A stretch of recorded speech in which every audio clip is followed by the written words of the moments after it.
Jersey as the Jaguars take on the Jets on Thursday Night Football.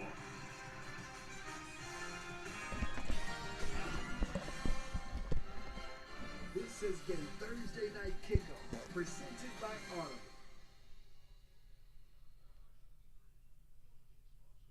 Well, you heard Al Michaels. It's the Jaguars and the Jets with playoff implications. Never could have possibly guessed 4 months ago that in late December, the Jaguars and the Jets would be playing each other in a meaningful Thursday Night Football game with serious playoff implications. The Jets are in a free fall. Zach Wilson's got to prove himself. The Jets have to win to save their season.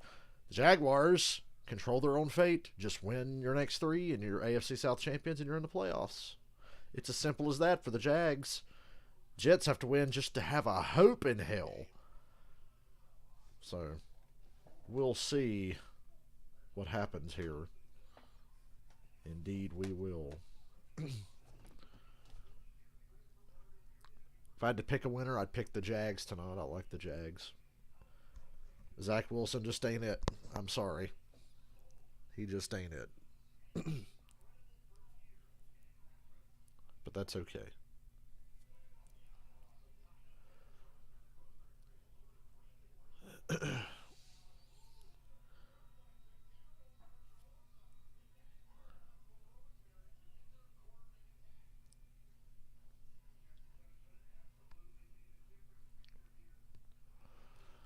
I played drums a lot today, so I'm extra tired. But I'm very intrigued by this football game.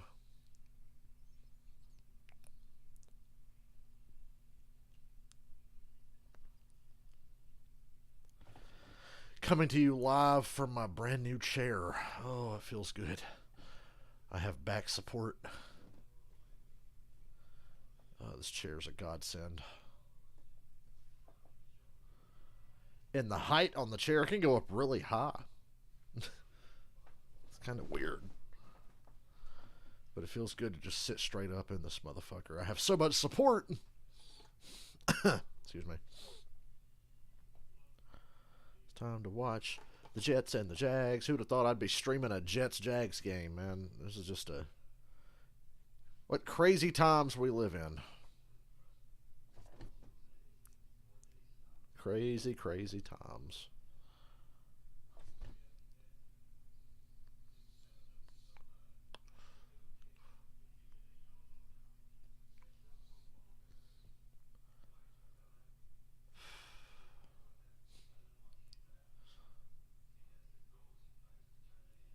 What's up, Michael? This new chair is life-altering. I can lean back, and when I lean back, it supports my back and my neck. And this chair doesn't hurt my ass. I mean, that other chair was fine, but if you sat in it for a couple hours, it would be really uncomfortable. As soon as I got this new chair, before I even unboxed and put this fucker together, I took the old chair and chucked it out on the fucking road. I'm like, get this thing out of my house. Don't need it. Don't want it. Trayvon Walker will miss a second straight game with a high ankle sprain, and Goli Fadakazi, he has an ankle injury too. And the Jags' offensive line, well, they're without their anchor. Left tackle Cam Robinson's season is over with a knee injury. The Jets have to win to stay alive. The Jaguars still have a shot at a division title. You give me a Saturday parlay and a Sunday parlay? How many games?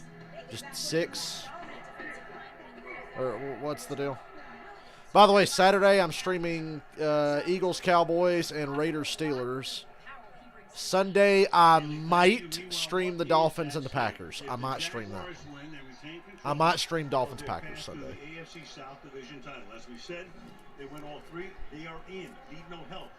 Tomorrow we're going to start playing Batman Arkham Origins because it's my favorite Christmas game. And then if two of those three teams lose, Chargers, Dolphins, or Patriots, they would be back in the number 7 position and would be have their path to the playoffs secured. Two coaches. Merry Crimmel. Merry Crimmel. Super Bowl after the 2017 season with the Robert Saleh versus Doug Peterson. Robert Saleh. These guys, their former teams, I think, are on a collision course, the Eagles and the 49ers. Speaking of the Eagles, Gardner Minshew is going to start and beat the Dallas Cowboys on Saturday. Isn't that something? 6 for Saturday, 4 for Sunday. Okay, cool. But I'll just pick all the games. I'll get back to you on that. Hell, we might do it if you're still on here during halftime or something. I'll look at the schedule and make my picks. Probably up to almost 30 miles per hour. Incredible to see the work that Doug Peterson has done with this offense, and especially his quarterback. The Jets are wearing all black because it's their funeral. Just kidding. This should be a really entertaining game. For the Jets, as we mentioned, it's their final home game of the season. They're going to go to Seattle next week. Jets have a tough road and probably need some help They have lost to make the playoffs. 5.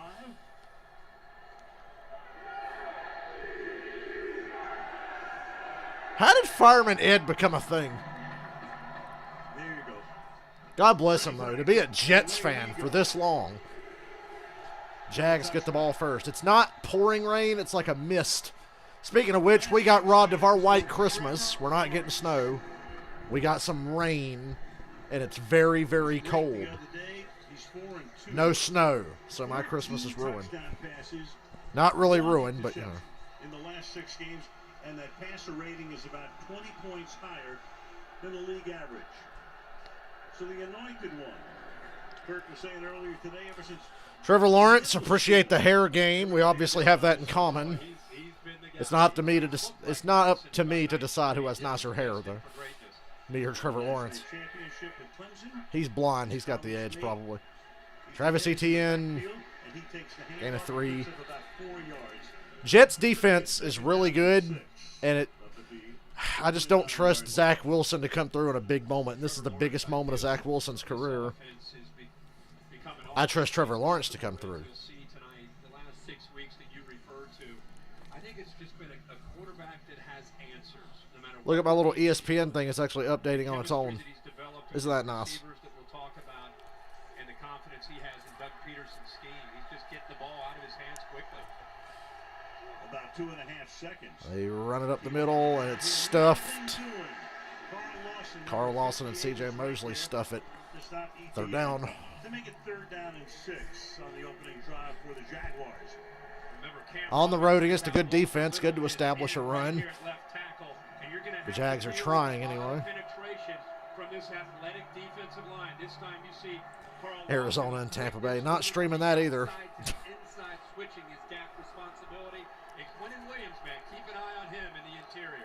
He missed last week's game. 3rd down and 6.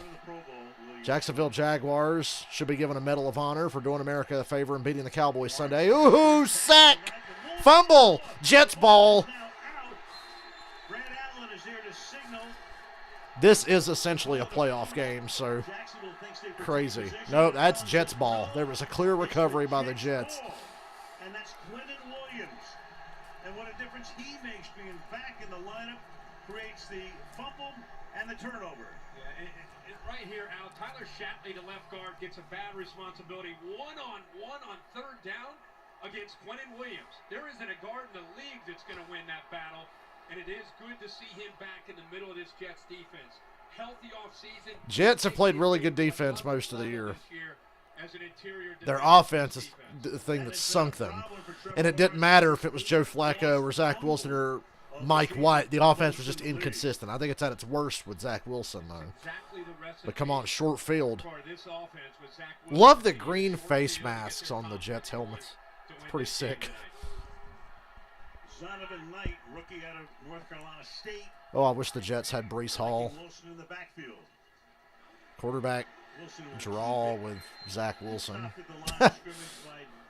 Not what I expected for the first play. So Wilson started the season in week 4. Remember, he had a knee injury early in the season. Missed the first 3 games. 6 touchdowns. The Jets defense is so good, they did go 5-3 with Zach Wilson as the quarterback. Record 5-3.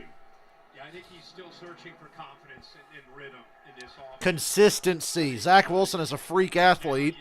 He can make crazy throws, but he needs to be consistently smart.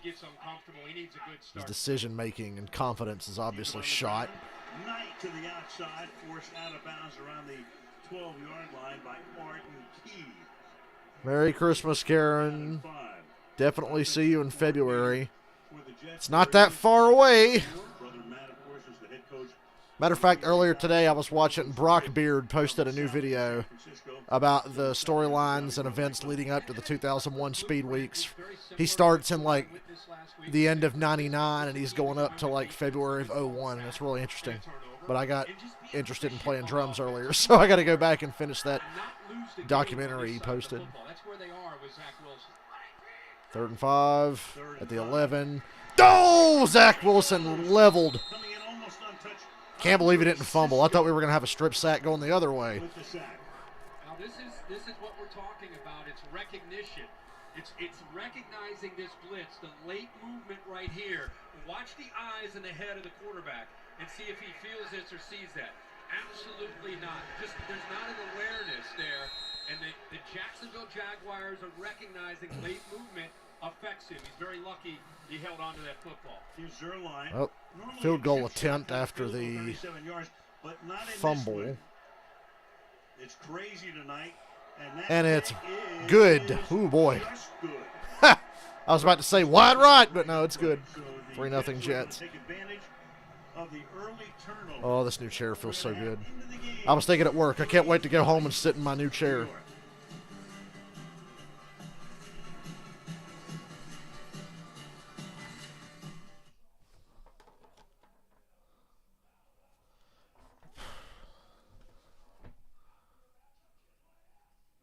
Yeah, definitely check out Brock Beard's YouTube channel. Check out his new video he just posted. It's about an hour and 40 minutes long or something. I got like about 50 or 55 minutes into it before I had to stop, go eat, and then I came back and started playing drums.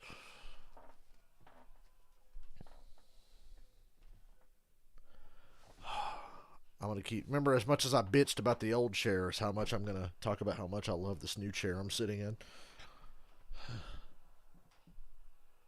Never been so comfortable in my life in here while streaming.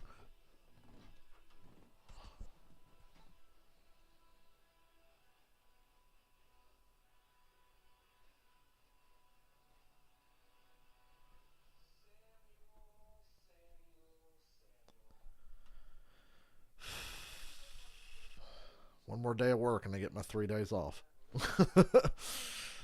Just got to make it through tomorrow.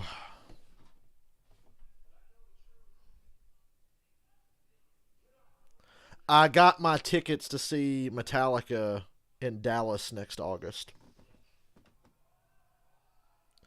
August 18th and August 20th at AT&T Stadium is Metallica. The first night is Metallica with Pantera, and then the Sunday night show is Five Finger Death Punch opening for Metallica. I don't care about Five Finger Death Punch, but I get to see Metallica 2 days in a row. We got a hotel room down the street from the Cowboys building, so I don't have to get an Uber or pay for parking or any of that shit. I can just walk to the fucking building, and we're going to be there for a couple days. Pretty sick. I'm looking forward to that next August. Michael, it's been 33 to 34 degrees here and rainy, and then this weekend it's going to drop down to like the teens, but it's not going to snow. But he's already sacked tonight. Sack fumble. He had one game with a 100 or more passer rating. He has 8 this season, and a tremendous improvement. This is really cool to get to watch two teams I don't get to see that much of. Something different here. It's incredible. Christian Kirk came over as a free agent. Zay Jones came over. Evan Ingram. Really working with a new group of receivers outside of Marvin. Al Michaels gets a potentially compelling game for once. System of Doug Peterson. More than anything, it's just reps, making a lot of mistakes, learning from them, and getting more comfortable in the NFL and reading defenses. But he's got his hands full tonight against his Jets defense in these conditions. Really disappointed we're not getting the snow we thought we were going to get. Changing the culture. But this was a team that really needed a culture change. No question about it. Every single guy we talked to talked about how much fun they're having, and of course winning helps that, right? 1,000%. From the goal line. Here come the Jags. Returnable kick. This Agnew guy's something special. Jamal Agnew is their Tony Pollard. Tony Pollard made the Pro Bowl. I would have taken Miles Sanders out and put Christian McCaffrey in, but I stopped caring about the Pro Bowl like 8 years ago. So, but that's neither here nor there. 3-0 Jets. You'd love to have gotten a touchdown off that. If I'm a Jets fan, I'm frustrated. My season's on the line. Instead of getting 7, we settled for 3 on a short field. But the Jags haven't gotten a first down yet. And they're going to get about 5 yards there. Evan Ingram. Who's the former Giant tight end. When Evan Ingram got sent to the Jaguars, did he ever get a pair of hands? A pair of working hands. ETN up the gut. That'll be third and about 1.5 yards. Travis Etienne, I'm glad he made it through this season. Had a couple of injury scares, but he's pretty much played the whole year. Sideways on, you got to get north and south, and a couple double teams up front here. Walker Little, who's in for Cam Robinson, left tackle, trying to help with a combo block, trying to set that edge there. Good push there, give him a chance to pick up that first down against Nathan Shepard. Peterson calling the plays. 3rd and 1, a long one. It's going to be a run. Oh, no, it's a little quick pass, and it worked. Evan Ingram's wide open in the flat. Fooled me. I said run. Well, they made a lot of great moves in free agency. This is one of them. They spent. I like how people are like, well, Christian McCaffrey played for 2 different teams. What the fuck does that have to do with anything? It's more impressive that McCaffrey's put up the numbers he did with 2 different teams. He had to learn an entirely new system, essentially. Now they keep it with ETN, gains 4. And a 4-yard gain to the 40-yard line for ETN. A quick decision like that from Trevor Lawrence gives you an idea of how he's seeing coverage, how he's recognizing things pre-snap and not predetermining what to do with the football. And saw that pressure from the outside. If he stayed wide, he would have handed that football off to ETN, but he read it perfectly. ETN, his college teammate, missed all of last season. Foot injury in camp. Lawrence going up top. Oh! Thought Marvin Jones was going to pin it to his helmet and bring it in. Jets cornerback tandem. We talked about how good their defensive line is. DJ Reed and Sauce Gardner. They're one hell of a tandem. They're definitely the best in the NFL this year. Although Sauce Gardner is probably the best at getting away with pass interference, but even with that, he's still the best corner right now, I think. 3rd and 6. They're at the Jet 40, and they're going to keep it on the ground, and ETN explodes up the middle. Whoa! He fumbles and catches the ball himself. He bobbled it up in the air and pulled it back in. Holy hell. A run on 3rd and 6. Ballsy. He does a great job of setting the zone read. And then Little, of course, opens that up with a nice block there in the interior. And you see the acceleration of Travis Etienne. Already called his number 5 times. Ball at the 21-yard line. End around. Christian Kirk. Kirk got a few yards. Taken out of bounds after a short game. We talked about that free agency. They spent a lot of money on Christian Kirk. More than you realize. Peterson, of course, had a lot to do with that. But Kirk comes over from Arizona. They picked him up. They picked up Zay Jones with 3 touchdowns last week. And Ingram has already caught a couple of passes tonight.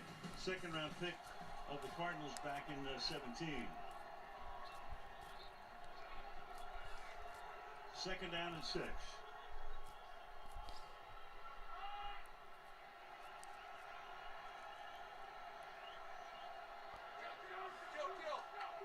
Play clock's run down. Snap. Trevor Lawrence is going to take it to the outside. Ugh, didn't slide. Another 3rd down.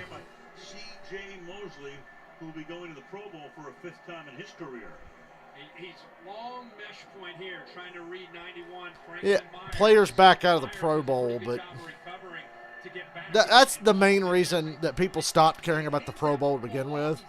Probably got a first down, but That and the fact that the game was terrible. It's like by the time you get down to the actual Pro Bowl, it's like you've got your 4th and 5th alternates in. Because people don't want to go risk getting hurt. In the backfield on 3rd down. Look at this press coverage up top. Lawrence is looking right at it too. Overthrows Kirk. Take the field goal. You turned it over early. Take your field goal now. Yeah, they did what I said.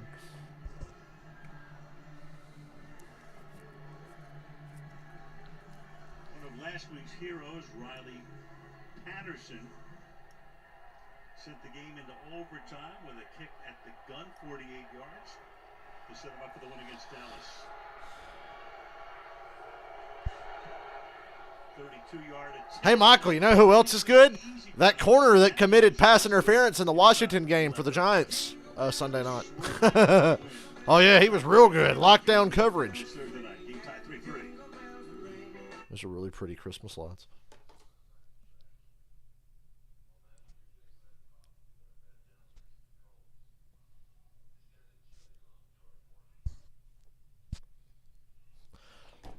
I had a dream about Christmas lights last night. I had a dream that I had Christmas lights hanging in my room, and I woke up and my curtains were on fire. Is that like a sign of like my life is about to fucking be ruined forever or something? Like, oh, shit's about to burn down. Why would I have a room about my house catching on fire because of Christmas lights? In my dream, I was like, oh, fuck.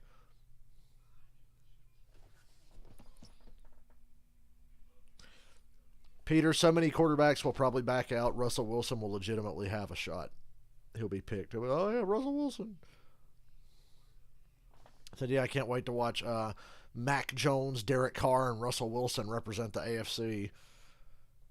And the fucking NFC, it's going to be Tom Brady's useless ass. And who else? Andy Dalton, Tom Brady, and fucking Taylor Heineke or something.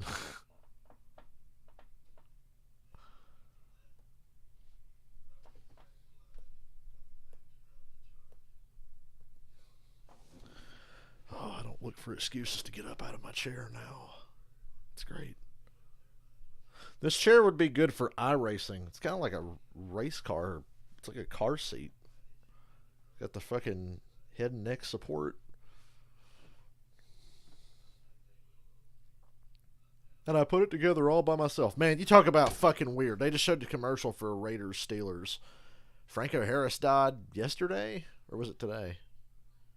Franco Harris died the week he was supposed to get his jersey number. Like his jersey, I don't know if they already retired it or not, but he was going to be honored at halftime of the Steelers-Raiders game Saturday night. I guess I'm going to stream that game. I'm strongly considering it. I know I'm doing Eagles and Cowboys. Lady Liberty bring the whole family together with larger-than-life movies and series like the new competition show, the Dr. Seuss Baking Challenge, and more, all included with Prime. See where it takes you. Prime Video. New York Harbor. See the wind gusting probably up to, they say, before the night is done, about 30 miles an hour. Temperature is 41 degrees and a touch back here. The rain's starting to come down a bit. They said it was going to really pour, but it's been mainly this sort of light rain in the area for the last hour or so. Fucking New Jersey. Toughest thing for a quarterback in the rain, in the wind like this. Wind and the rain combo. I think a lot of quarterbacks, even receivers, rather have it where it's cold but not wet in the wind. The wind's a game changer for a lot of quarterbacks. Especially that swirling wind, the way it is here. Running back is Zonovan. Jordan Love will make the Pro Bowl off of one quarter. Play action. Wilson throws it in the dirt. Smartest thing I've ever seen Zach Wilson do. I don't know why the crowd's booing. There was no possible place he could have gone with that ball. That was a design screen if you've not watched it, and the Jags had it locked down on both sides. From his home fans. You know, that's a But the crowd has no patience for Zach Wilson.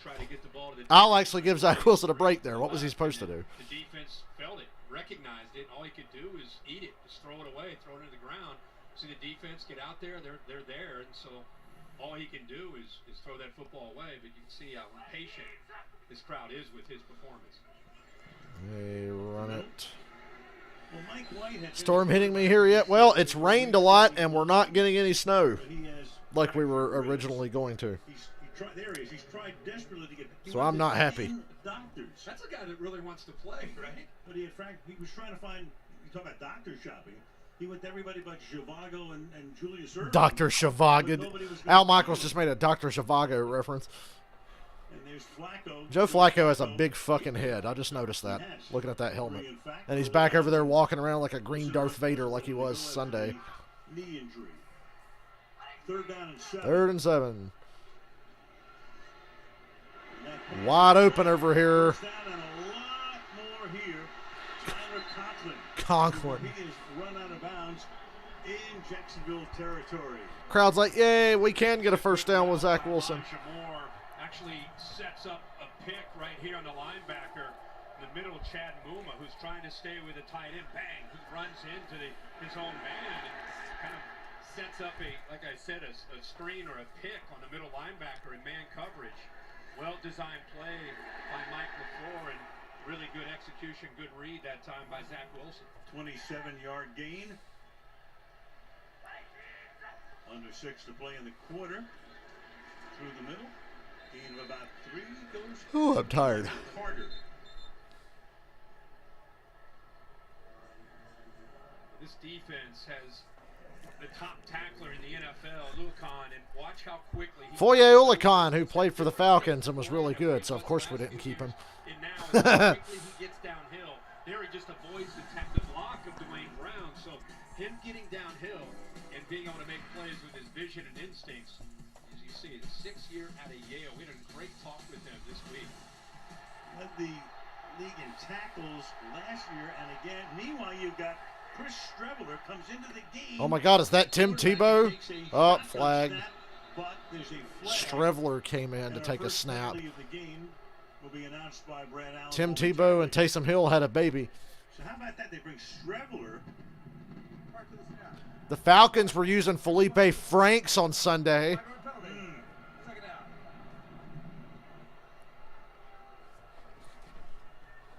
Streveler, who we thought would be inactive tonight. He would be the 4th quarterback.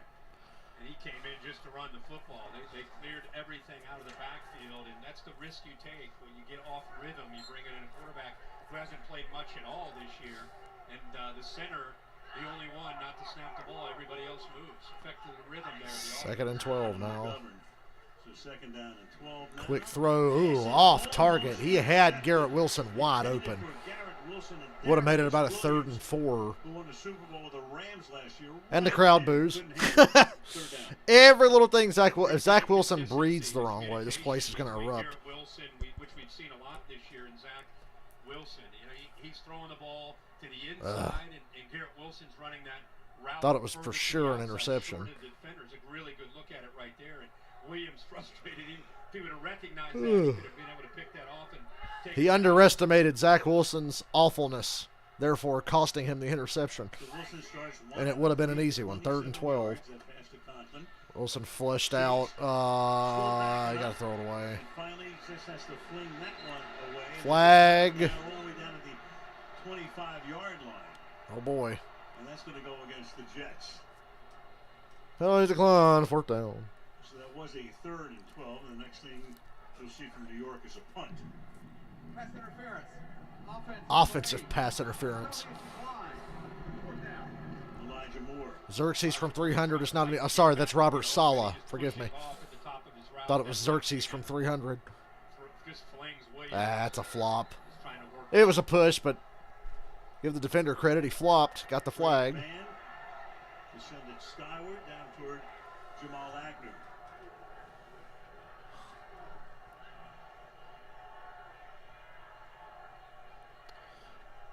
Punting to Agnew is risky. There was contact, but no flag. But now a flag comes I think they're going to get running into the kicker, not roughing the Punt goes kicker. out of bounds at the 4-yard line. Great punt. Johnson got to the punter.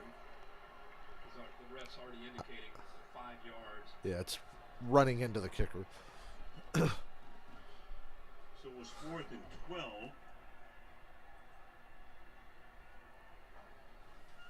Well, you got the out. I mean, that was a beautiful kick and out of bounds at about the 4-yard line. Running into the kicker. 57. Defense. The penalty is declined. The result of the play is a first down. Timeout. Right. It would have been 4th down at 7. Instead, they pinned the Jaguars. Got the Jags at the 4. 3-3. 4:41 to go in the first. Why does that Jets fan there look so dirty, like he's been in a coal mine all day or something? Talk about weird, Todd. Where I live in the foothills of the North Carolina mountains, and we will be bone fucking dry, and like 20 minutes north, they'll have like half a foot of snow on the ground. It's fucking weird. I remember one time it was supposed to snow really bad here, and it didn't snow a fucking flake. It rained a little bit, but we got out of school because the northern part of my county had like 6 inches of snow, and it was fucking, and the roads were bad. So my dad drove us to where the fucking snow was, and it was weird to see that transition of like, there's nothing here, and then snow! Every county around us will get blanketed except the area I live in. We get less snow than every other area around here. And it's really irritating. And we're not getting any now like we thought we were going to get. Let me check the weather again, see if anything's changed. Oh, God. I got to sleep good tonight. Get my 3-day weekend. Woohoo!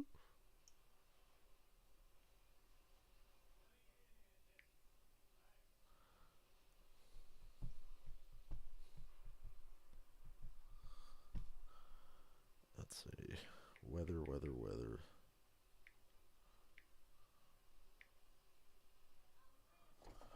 What's the weather this weekend?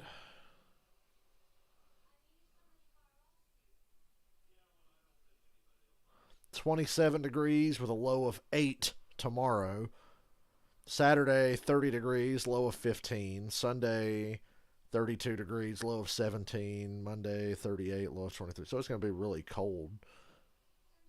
Our next shot at snow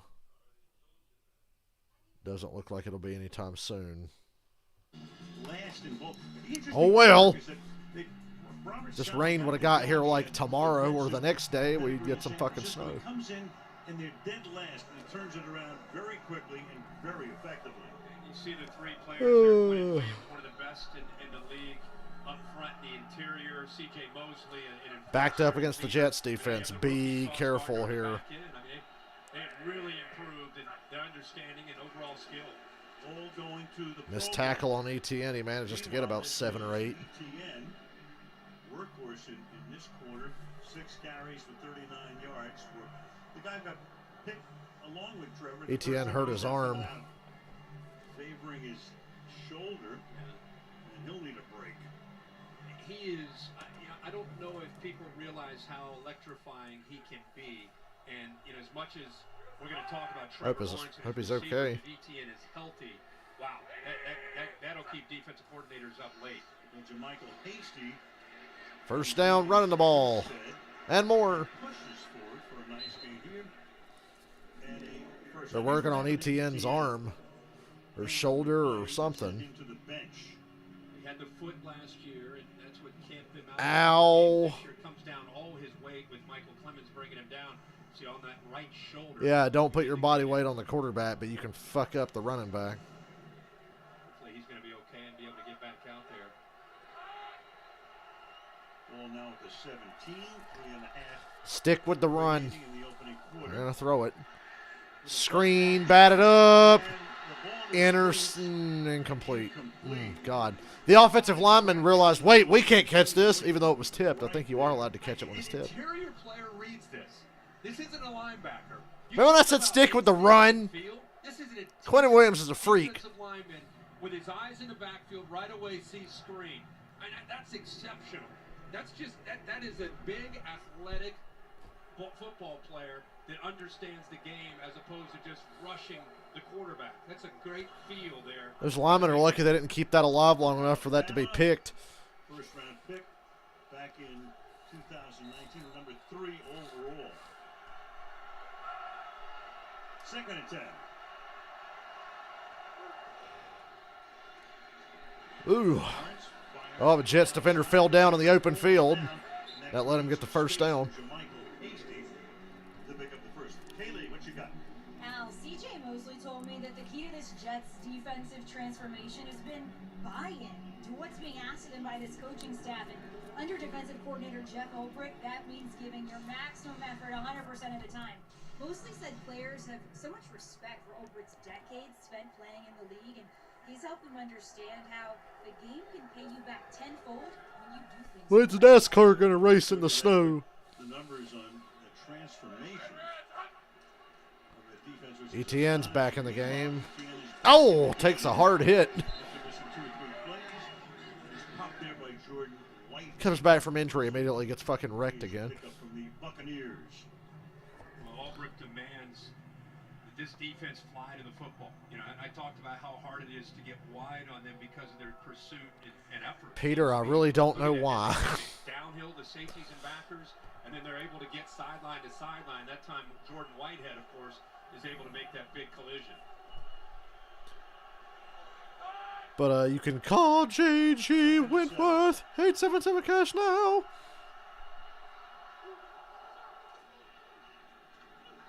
Evan Ingram. Giants fans are like, where were those hands when he played for us? Evan Ingram and Nelson Aguilar on the same team would be a nightmare, wouldn't it? Combine that with Drake London so you can have somebody who can catch the ball but fumble it away constantly.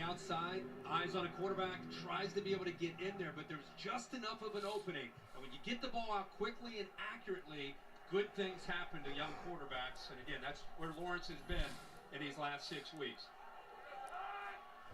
Not often do they go Gardner's way from the 45-yard line. Good tackle. ETN wrapped up by Whitehead. And again, that's Jordan Whitehead. Stopping ETN, no gain. Second down and 10. We saw the safety come down on the other side with the Jags were able to do. This time right here, it comes down late, kind of creeps down. There's just nobody there to be able to pick him up. You know, Jacksonville does a good job of running inside, and then they run reverses, and just to kind of keep you honest on the edges of the defense. They got the Cowboys a number of times last week with Jamal Agnew. It's just a nice wrinkle that they add along with their play-action pass game. Of the quarter. Game tied at 3. Good protection. And it pays off. That is caught for another first down. Great looking drive here. This time it is Dan Arnold hauling it in. This is a tight zone. You're talking about going to Sauce. Also starring Dan Arnold. Time, but he's got great length. Sounds like a sitcom actor's name, doesn't it? Top of him or between him and the safety Jordan Whitehead.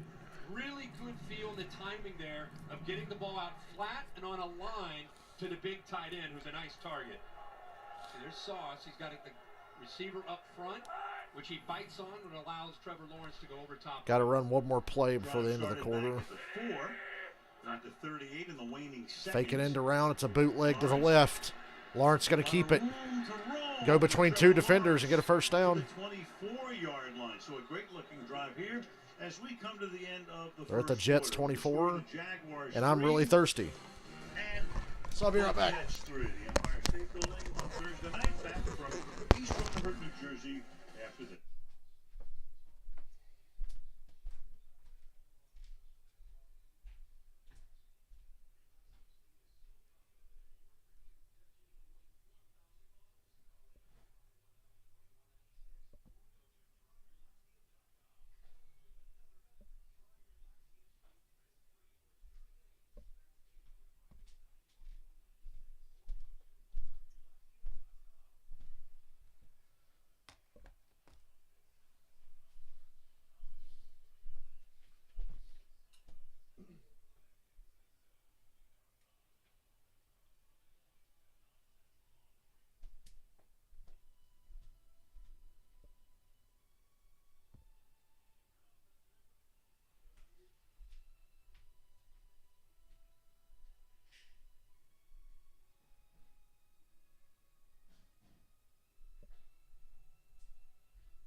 played drums that much today. It wore me out. You know, it doesn't feel like much when you're doing it, but after you've played drums for a few hours, you're just like, man, I want to go to bed.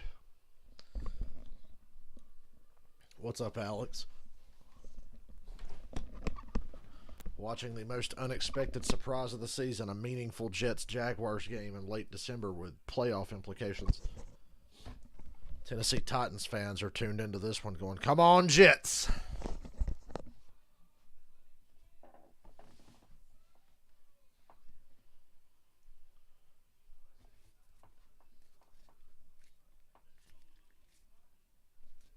So the Eagles find themselves in an interesting position. Like, they kind of caught a break. The Cowboys lost to the Jags. So I think they can go with Gardner Minshew for a couple of weeks. God forbid they lose both those games. And then play Jalen Hurts against the Giants last game of the year. But if the Eagles win Sunday or Saturday, if they manage to beat the Cowboys with Gardner Minshew, which I think they can do, they should bench Jalen Hurts until the playoffs. They're going to get the bye week, most likely. Just bench Jalen Hurts till the playoffs if you beat the Cowboys on Saturday. If not, wait another week. Gardner Minshew can take on the crappy Saints, and if you don't win that one, then play Jalen Hurts against the Giants. You played drums for 6 hours straight for charity. How'd you feel after that, Alex? I played for like 2.5 hours, then I stopped to eat, and then I played for another hour and a half. That was my drumming today. Then I got my fucking weekend this tomorrow, Saturday, Sunday, Monday. I can play drums. Move the chains, get first down, score points. We still scored 3 on the takeaway. We got to find more. Thank you. All right, thank you, Kaylee. Upstairs, Al Michaels, Kirk Herb Street, week 16. Start the second quarter. Great drive so far. 10th play coming and starting back at their 4 for the Jets 25. Keep it on the ground. They don't get far. One here. Jermaine Johnson with the tackle. Final play. At the end of Trevor Lawrence went down really hard at the end of the last quarter. The artificial turf. He's got doo-doo on his face. Goes in for a facial. Al Michaels, please. This is a family show. The ball at the 24-yard line. Alex, would you play drums for 6 hours to raise money for me? Trevor on the run to his left. Oh! He pump faked Carter and got a few yards out of it. Comes close to picking up a first down. Wow, they gave him the first down. The ball very close. As he says first down. It all depends what the officials say here. This is the aspect of his I think if the Eagles win Saturday, Hurts shouldn't play till the playoffs. They should shut it down. Where he really grew in college is using his feet. That pump fake there and then extending the ball allows him. Well, if the Jaguars win out, they go 9-8, and the Jaguars have to win out to win the division. So the Jaguars would have a winning record. First downs on the drive. Tampa Bay, on the other hand, no. 6 minutes from the 15. Keep it on the ground.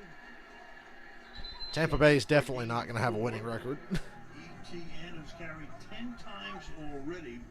I don't know. They get to play the shitty Cardinals, the shitty Panthers, who did beat them already, and the shittier Falcons. So maybe the Bucks can go to 9-8. That's a winning record. And then they get hot. They start to win some games, and it's beating Tennessee a couple weeks ago, division rival, the team at the top, and almost last week to come back against Dallas. Jacksonville's first trip into the red zone. That they can find a way to win, and a lot of it has to do with the way 6 teams executing. Yeah, I've used them next week, and Tennessee comes to Jacksonville. Flip it outside. ETN cuts it inside. Down at the 2. First and goal. Tackled at the 2-yard line. He knew he had a touchdown. Taking over at left tackle with the block there. Meanwhile, one of the Jets coming off the field here. It'll be first and goal. There's that jet sweep look to affect the eyes, and then a quick flip the other way. Good job by Walker Little getting out front. And there's that acceleration again by Travis Etienne. I believe that is Will Parks. It is. It's Will Parks, the safety, who comes back to the bench under duress Ken Brenner, he's in for LaMarcus Joyner, who's a starter, so Parks has been in for him. What's all these whistles for? 22 comes into that spot. So a drive that started at the 4. This will be the Michael, I hope Tampa plays Dallas because I won't know who to cheer for.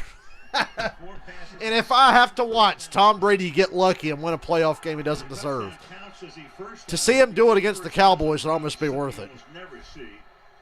Timeout Jags on a 1st and goal. You know, the schedule came out this year, and we saw, and let's be honest, Jacksonville at the Jets. Al Michaels saying what we were all thinking when the schedule came out. This is the NFL in 2000. It's the NFL 2022, but it's almost the NFL every year. Yeah, I'm with you. I think we all looked at the games like we looked at the Raiders and the Rams. We thought, hey, that's going to be a great one. It's home game for you. And 2 teams that probably going to be in the thick of things. And that didn't turn out to be what we thought it was, except we got Baker at the end. And then, of course, this. I mean, to think about Jacksonville to lose all 5 games in October, you're going to tell me that by the time we get near Christmas, they control their own destiny to win the division. Sure. Tennessee's limping. I hope Tampa versus Dallas will be the Monday night playoff game so Troy can get his fucking wish this year and call the Cowboys. He bitched last year on the air about having to call the Eagles-Bucks game. Run up the gut. ETN got about a half a yard. Goes ETN, 2nd down and goal. I was telling you guys in the meeting this morning how high I am on Travis Etienne just because I saw him play so much in college, and of course last year, his rookie year, with that injury you referred to Liz Frank, he missed the entire year. I think people are just starting to see him get healthy and what he can do. He is not just a speed guy. He can lower his shoulder and run physically. They stay with the run. I like it. Oh, short of the goal line. 3rd and goal from the half-yard line. Good clutch tackle there. If any defense could make a goal line stand, it'd be the Jets. Peter, you're right. The Christmas Day games, I think Packers-Dolphins is watchable, but it's the only one. The real action's on Christmas Eve. And then the Monday night game is the return of Big Dick Nick with the Colts versus the Chargers. That's fucking shit. Chargers need to win. There's still a scenario in which the Colts could make the playoffs, but you need an act of Congress and an exorcism to make it happen. But the Colts are mathematically alive. If you can believe it. Oh my God, Harrison Ford's in a Western. Bro, how fucking old is Harrison Ford?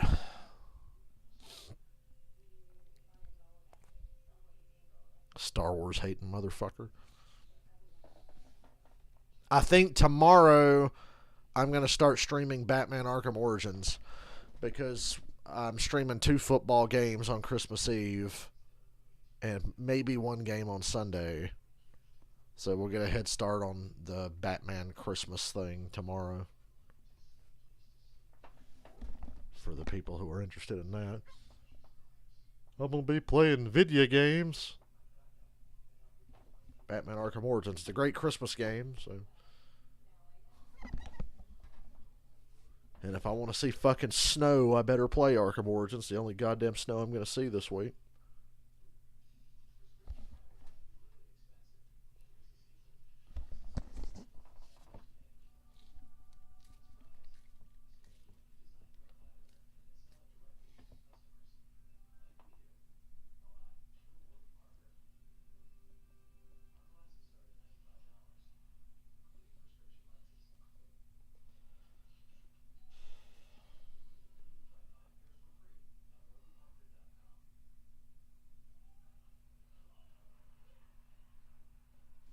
Harrison Ford is 80 fucking years old. Good God. In all seriousness, though, what blew me away about Star Wars The Force Awakens, and I know it's a very divisive movie, but Harrison Ford's performance in that blew me away because Harrison Ford had shat all over Star Wars for years and made jokes about how he only came back to this one to make money. And then his performance in The Force Awakens was fucking incredible. I thought that was like Harrison Ford's best acting performance in God knows how long. I was like, damn, he fucking poured his heart into that. The left ankle right here. Had a pretty bad injury here on the O-line for Jacksonville. 3rd and goal from the half-yard line. Quarterback sneak. It's a sneak. It's a sneak. It's a sneak. Look at him. There he goes. Over the top. Touchdown. Broke the plane. He broke the plane. Touchdown. He had possession as he crossed the goal line. So it is a touchdown. Trevor Lawrence. What a drive. 8:19 to go. 16 plays, 96 yards. 16 plays. 8 first downs along the way. That was a long one. This is the beauty of being 6'6", right? With the length. Get up in the air. He obviously breaks the plane. It's an easy one. And then the ball comes out. But that, you know, when you're 6'6" and you have that kind of length, you're able to go up and over that defense. What a way to finish off that drive. That was their only. There's some snow mixed into that rain I'm seeing there. Or am I crazy? So down the field they went in bits and pieces. Nick Foles leads the Colts to the playoffs. In the extremely unlikely event. 10-3 Jags. Oh no, now Zach Wilson has to actually get his team into position to score a touchdown. The Jets are in trouble now.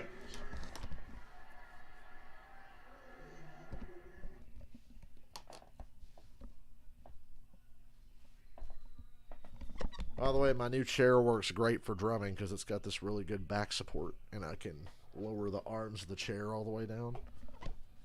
It's pretty sweet.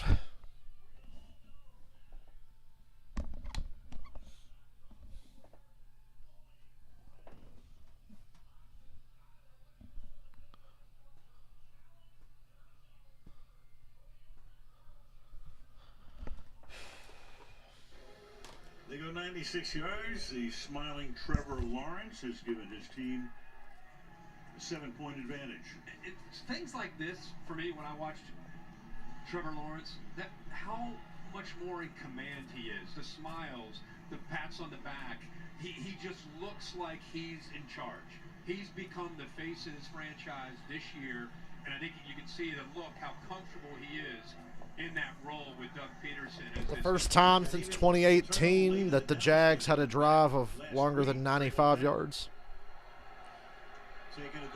End with a touchdown. Barrios is really good. You're seeing this on that return there. Ooh. Thought he was going to do the Jeremy Maclin and go through the fucking Gatorade coolers. Remember that? Because of an ankle, you see him get rolled up on here. You guys called it out. You see that left ankle in peril. This team captain is such a trusted guy on this front line, but he's still in the medical tent and athletic trainers are with him. Thank you, Kenny. Well, we talked about all the free agent pickups, and he was as big as it got. Meanwhile, there is Barrios, who went head over heels. Barrios hurt his hand, I think. And now Wilson will go to work here from his own 33-yard line. Losing Barrios would be a big loss. The Jets have really depended on him a lot. There's Garrett Wilson, first down. First down on the nice little move to the inside. Garrett Wilson has a real good chance to wind up as the offensive rookie of the year. Jonathan Taylor for a loss for the well, what difference was he making anyway with that bad offensive line? God, the Colts are a fucking shit show. I'm so fucking embarrassed for Matt Ryan. Just fucking embarrassed for the guy. Wilson, who went hobbling off, rubbing his calf. From the 46-yard line, little toss here, flag. Flag immediately came out.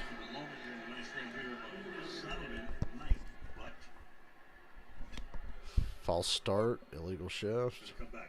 Yeah. Illegal formation. Terry McLaurin's like, been there, bro. Two tight ends in a game to the quarterback's left, and both of them up on the line of scrimmage.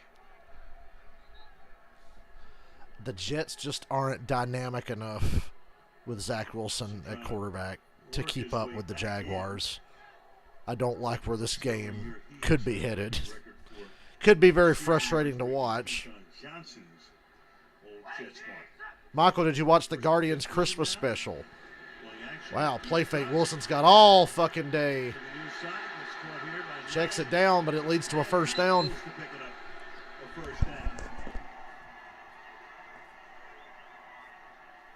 This is what I think you want to see the development of Zach Wilson. Instead of predetermining to throw this to Elijah Moore, watch him look downfield.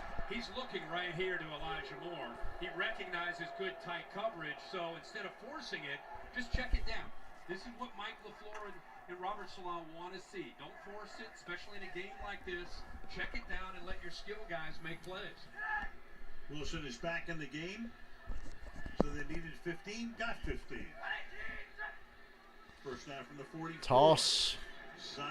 Ooh, big loss. And, oh, no, he spun out of it. And then he's brought down for an even bigger loss.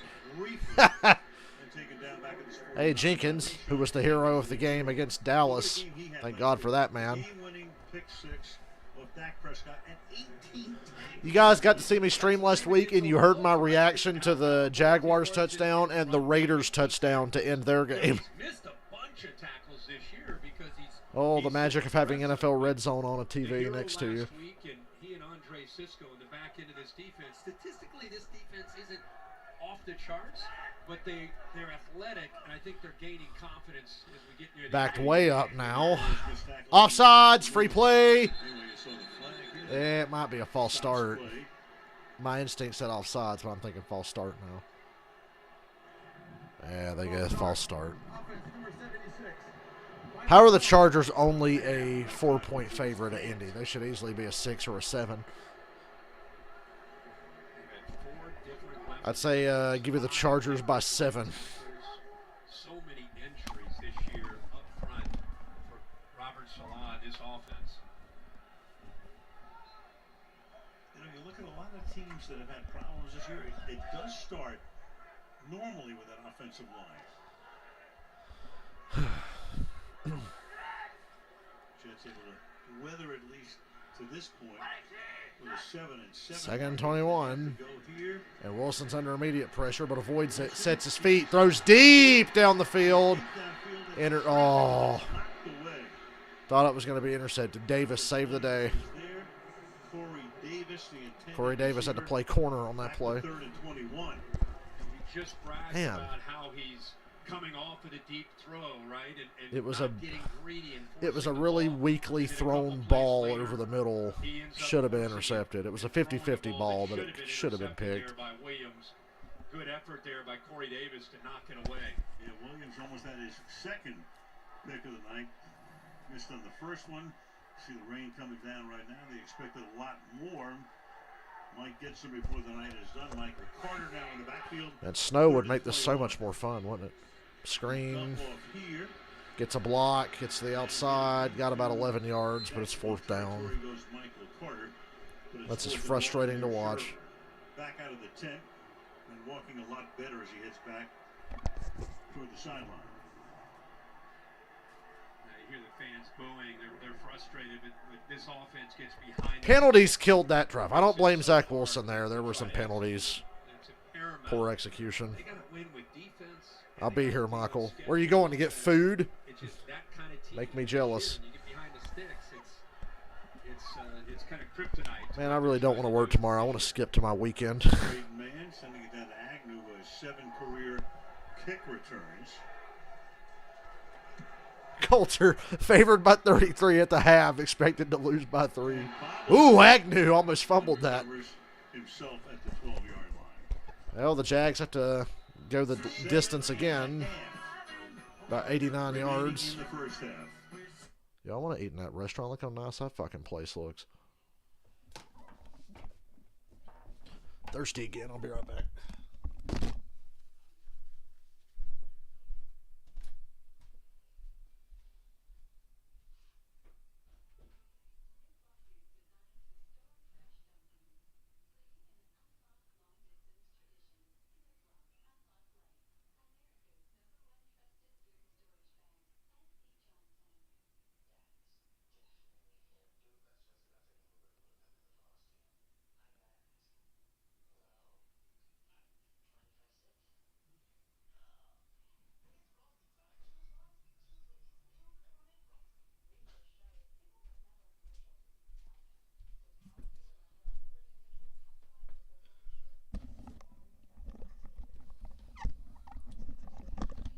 What time do you work tomorrow, Alex? Because I'm starting Arkham Origins sometime tomorrow.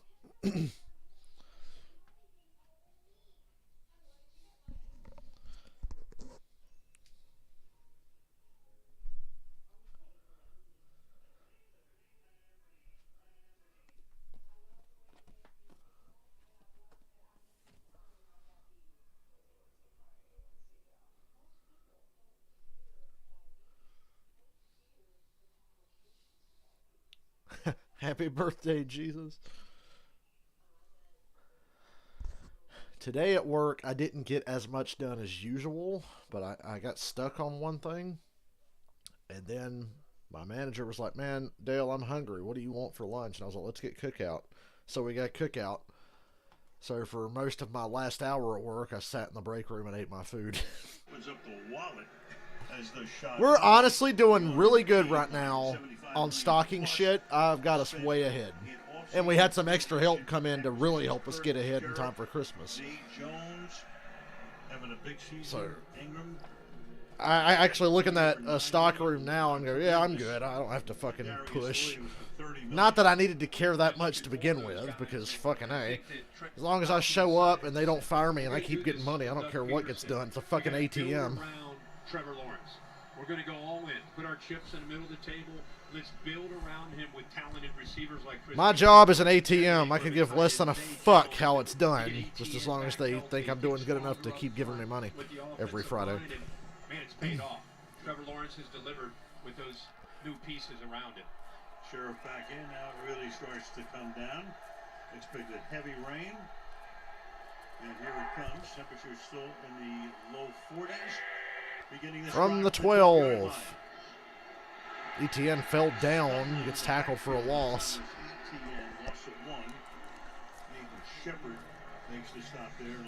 The rain is really coming down now. You can barely see.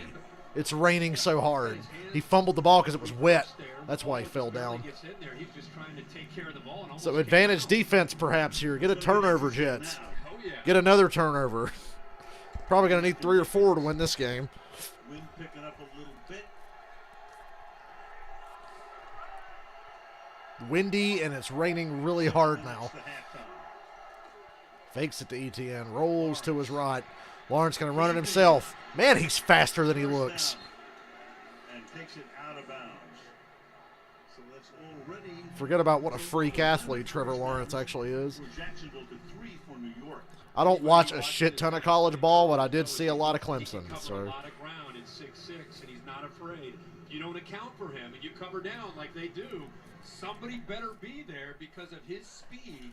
He's not just lumbering out there like a baby giraffe. This guy can go. He has got great speed, and he will make you pay for it. More like a gazelle? Yeah, he's a gazelle. 10-3 the score. And the first down here. ETN hangs on to the ball. How happy was Lawrence when they drafted ETN? Same draft, huh? Yeah, familiarity, and he would be the first one to tell you why he gets most of the headlines. He would tell you that the defense has to pay attention to the big playability and the big playability, the threat of it. Not just running the ball, but Travis Etienne, as people will see, he's really a receiver playing. When the rain comes, you might as well be dead. So he makes that defense have to keep their eyes on him and makes his job much easier at quarterback. Huge disparity in play, possession. I think it's gonna rain. Evan Ingram in the flat. Boy, Evan Ingram's just getting hella yards after the catch tonight.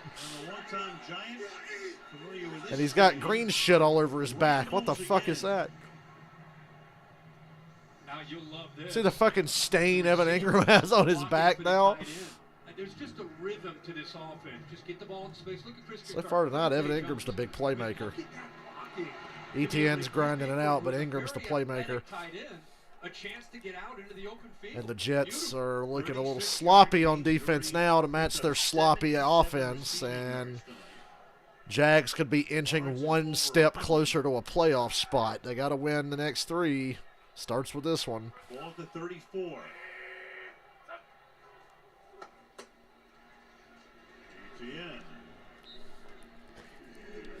Now we go to Kaylee.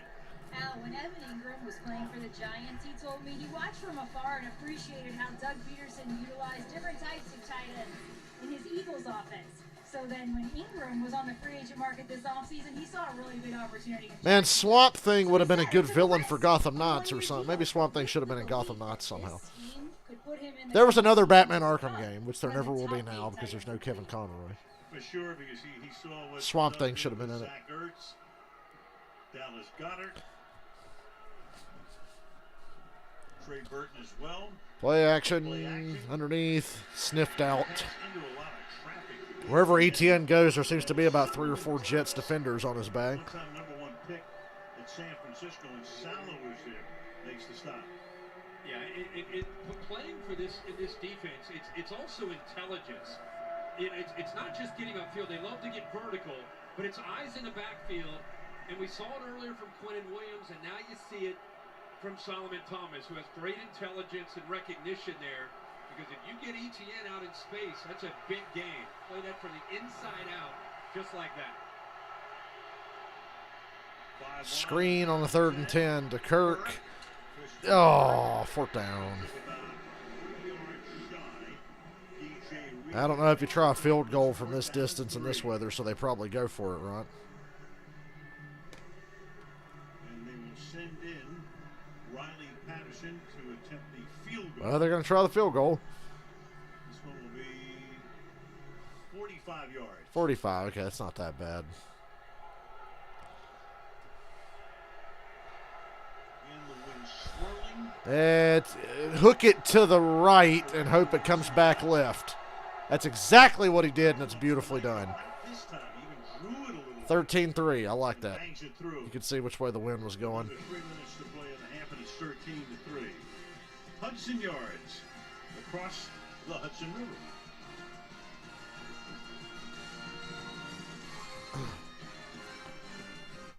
And the Jets' offense is going to get back on the field and put us to sleep.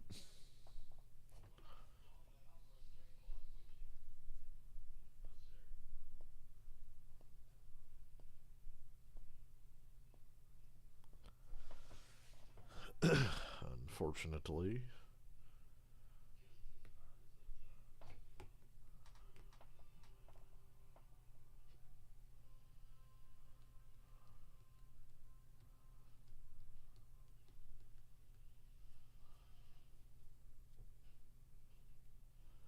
I think the NFL is oversaturating the market by having 3 games on Christmas Day after having the rest of the games on the day before. Like, fucking A.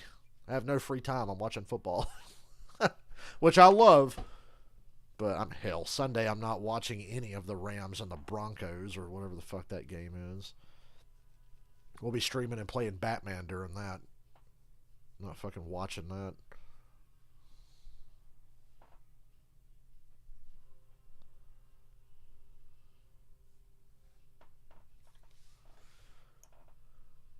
Fucking Ryan Fitzpatrick giving serious Finn Balor energy in this commercial.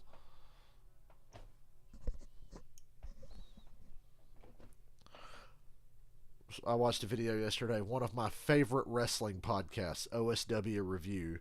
And they'll review other shit too, if it's requested by fans or whoever, for whatever reason, for any reason. And a friend of theirs said they should review Spice World. The Spice Girls movie, and it was great. I was like, oh my god, I've seen this movie a million times because growing up my sister had the VHS of Spice World, so I've seen that movie a bunch. They did like a fucking career retrospective on the Spice Girls. I was like, oh, I didn't know this stuff. Fascinating stuff. In case you wanted to know more about the fucking Spice Girls in the year 2022. Much too early. Oh yeah, Franco Much Harris. too quickly at the age of 72. Of course, one of the keystones of the great Pittsburgh Steelers teams of the 1970s that went on to win 4 Super Bowls. And a man, think about him though too, not only was he a great player, it meant so much to that. Yeah, Meatloaf is the bus driver. Elton John's in the movie. Fun fact, Gary Glitter was going to be in the movie, but got arrested for child pornography, and his cameo was cut a month before the release of the movie. What a joy to watch. Yeah, Gary Glitter, the pedophile. the 70s, there was Cowboys fans and Steelers fans, and so many great battles between those two teams. And just a class act. Hard to separate the art from the artist on that one. They're gonna retire, obviously, with him being there on Saturday night in the Steeler game against Oakland, marking the 50th anniversary of what a lot of people say is the most iconic play in the history of the National Football League. Steelers wearing throwback unis on Saturday, which amounts to them changing the number font on their jerseys. But it does look better. Penn State fans, I think, are mourning. So I'll probably stream Steelers Raiders. So humble and gracious with his time, and always giving back. Not a game that has any real implications or anything, but oh, Zach Wilson goes down.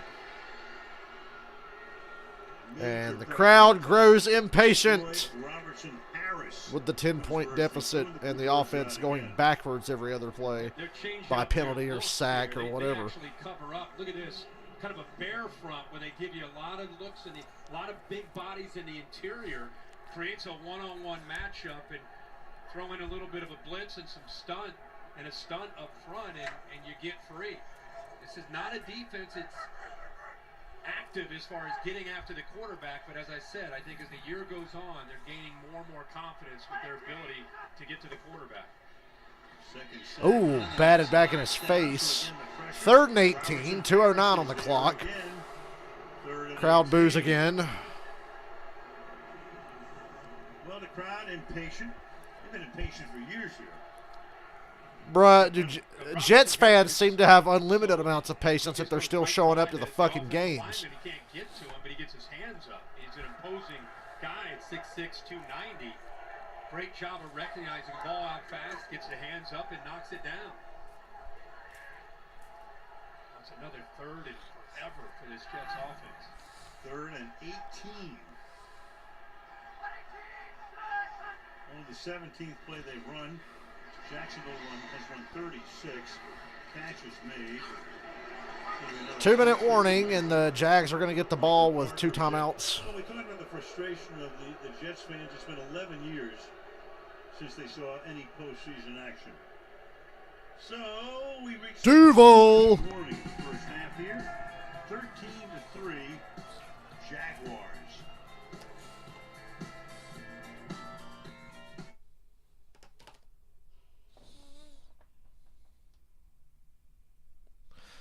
My stream when I watch games on my cable seems to, like, the broadcast of the game or the whatever I'm watching always seems to be ahead of everybody else. But when I watch on, like, a streaming service or something, I always seem to be way fucking behind. So yeah.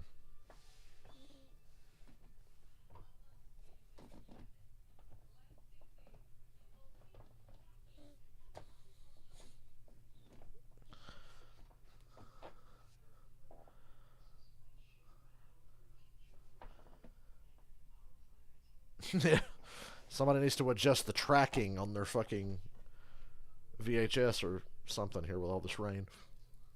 Oh, it's that Burger King commercial that's annoying, but I always have it muted so I never hear it.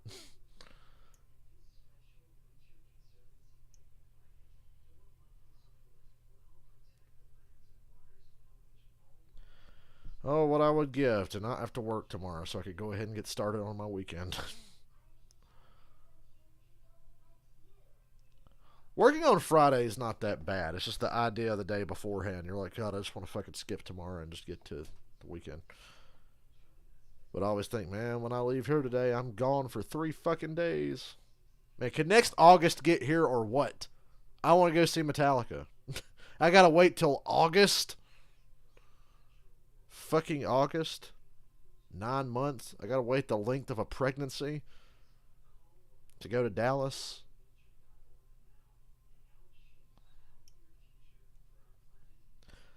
Now, if I wanted to become a Cowboys fan, I could, because people couldn't say, have you ever even been to Dallas? I could be like, yeah.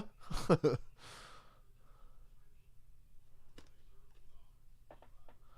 we have Zesty Horseradish King? I don't know if we have that.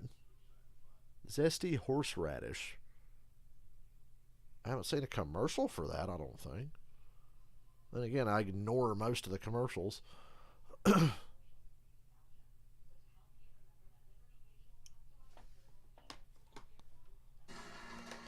the Mercedes-Benz halftime show. Carissa will wrangle the guys out of the green room of the protest. We'll talk about Trevor Lawrence, Quentin Williams, Mercedes-Benz halftime. A shot taken when it was clear a couple of nights ago. One World Trade Center there. Not clear right now. Oh, that's really rainy. Hard at the Meadowlands. A lot of sad Jets fans. At least the rain hides the tears. Man to send it skyward for the third time toward Would I be more excited for Metallica or the next Kiss Cruise? This Metallica thing is going to be really fucking cool. Drifts.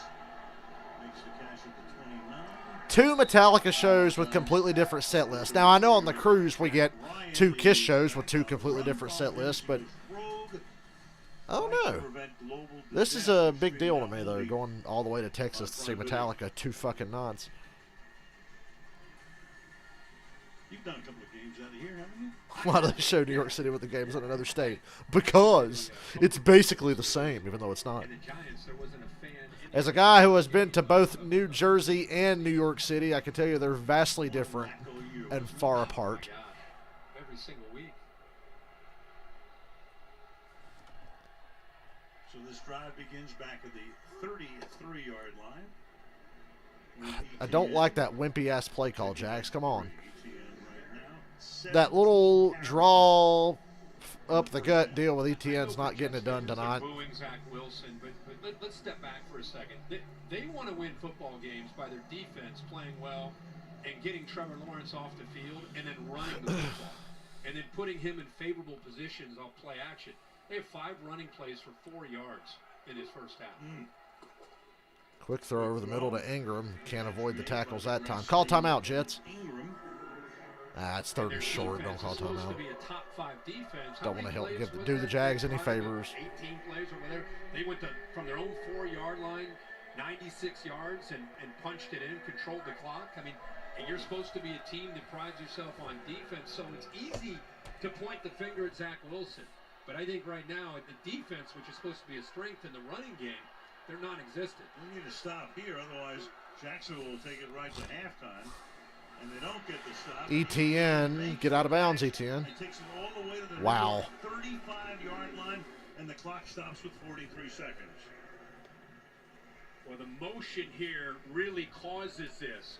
Watch the confusion by the defense. Now you got a linebacker. Where are we going? So that had everything to do with what happened pre-snap as much as what happened during the play. Give Doug Peterson a tip of the cap with that execution. Great job of setting that up. Now they got 43 seconds of 2 timeouts, and they're at the Jets 35. They can almost put this game out of reach if they really execute here. They can. Pressure gets it away, and that pass is incomplete. Solomon Thomas came bursting through to force the throw. 2nd down and 10. And that's a win for Trevor Lawrence. He gets late pressure. Just throw this football away. There's no sense in trying to force it. No sense in taking a sack. Gets rid of the ball. 38 seconds to go in the half, and now he's in 2nd down. So the night started ingloriously for Lawrence.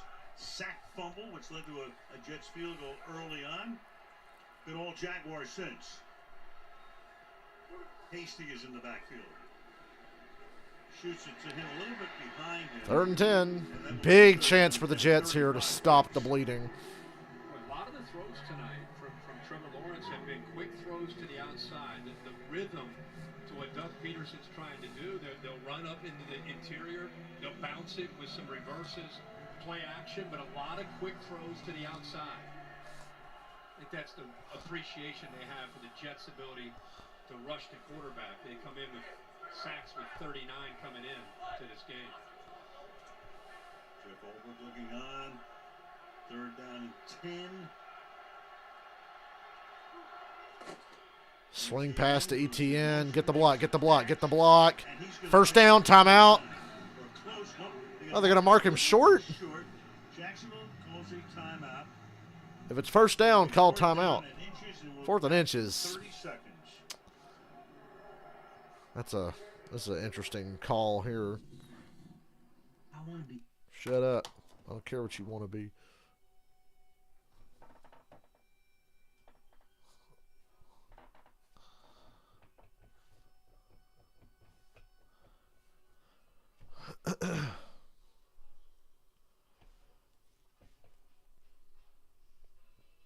saying 4th and 1.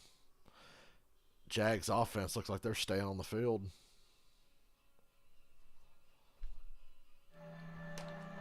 And we can't check the spot here. It's very close, but they say no, he did not get it. Lee goes down. Good call. He didn't get it. I'm a dumbass. Just a little short.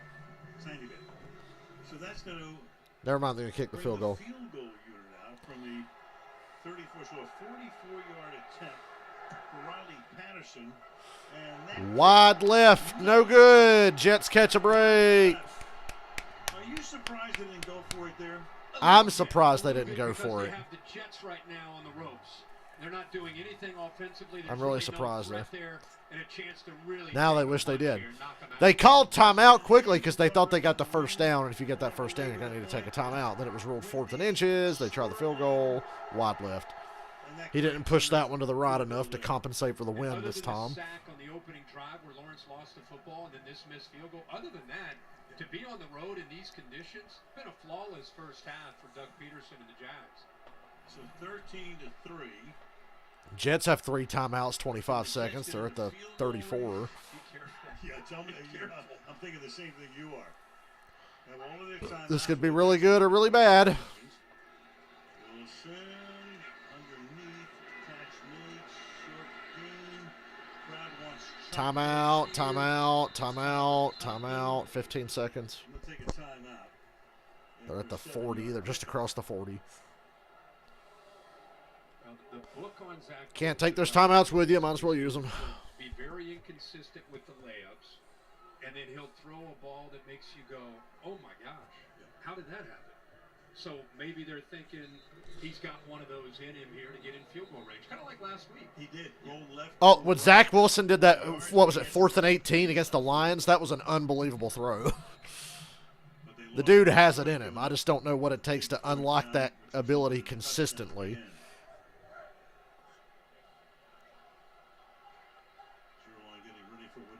He hopes is an opportunity to kick a field goal. 2nd down and 3. 4-man rush to the outside. Throws it short. Well, that's not going to do much. And they say he got pushed back and they wind the clock.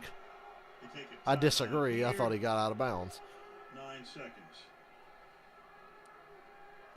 Crowd's not liking the play calls. I think so. I think so. Can't say I blame him. Remember last week at the end of regulation, didn't use his timeouts. Maybe he's using them here. Yeah. Still has 1 or 2 left over, right?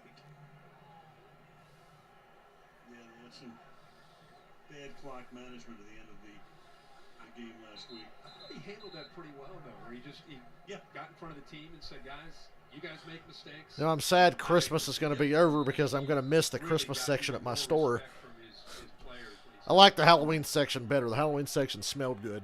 There's no smell in the Christmas aisle. 3 with 10 seconds. 3rd and 3. 10 seconds. They're at their own 40. Wilson loads up over the middle and could have got him into field goal range if he threw a ball worth of shit there. Yeah, that one's on Zach. That's the 2nd time tonight he's missed Corey Davis. I would run a play here and chuck it deep.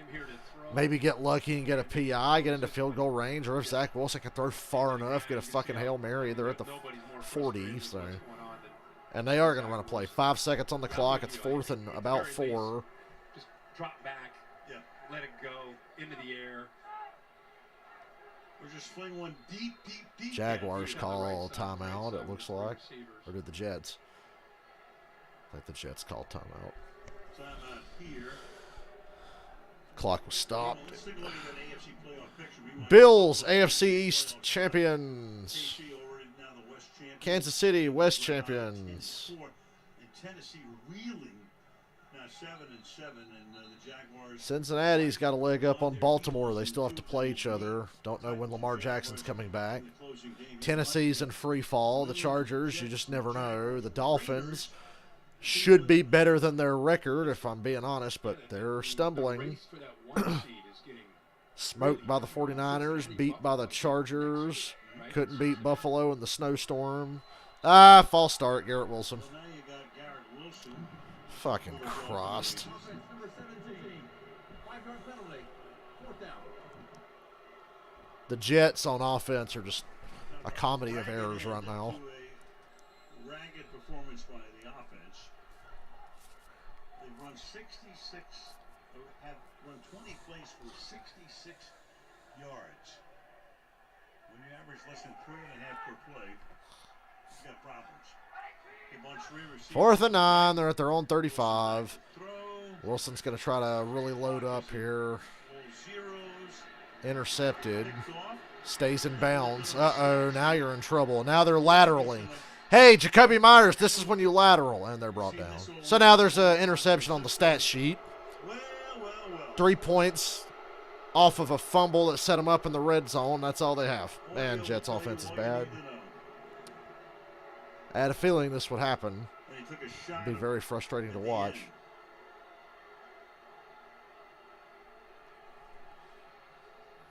Jacoby Myers was like, damn it! Why wasn't I on the field for that?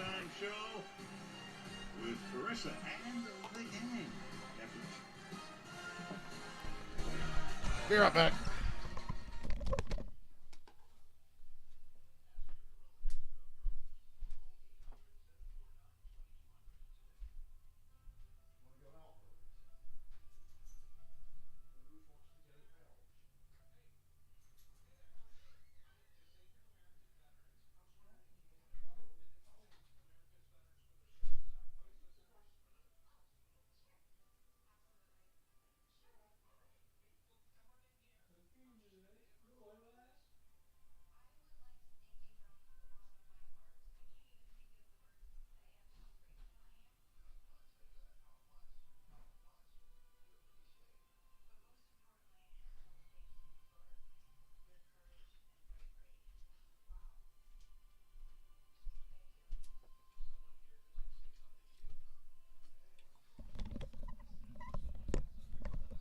Oh, the Jets had so much hope halfway through the season.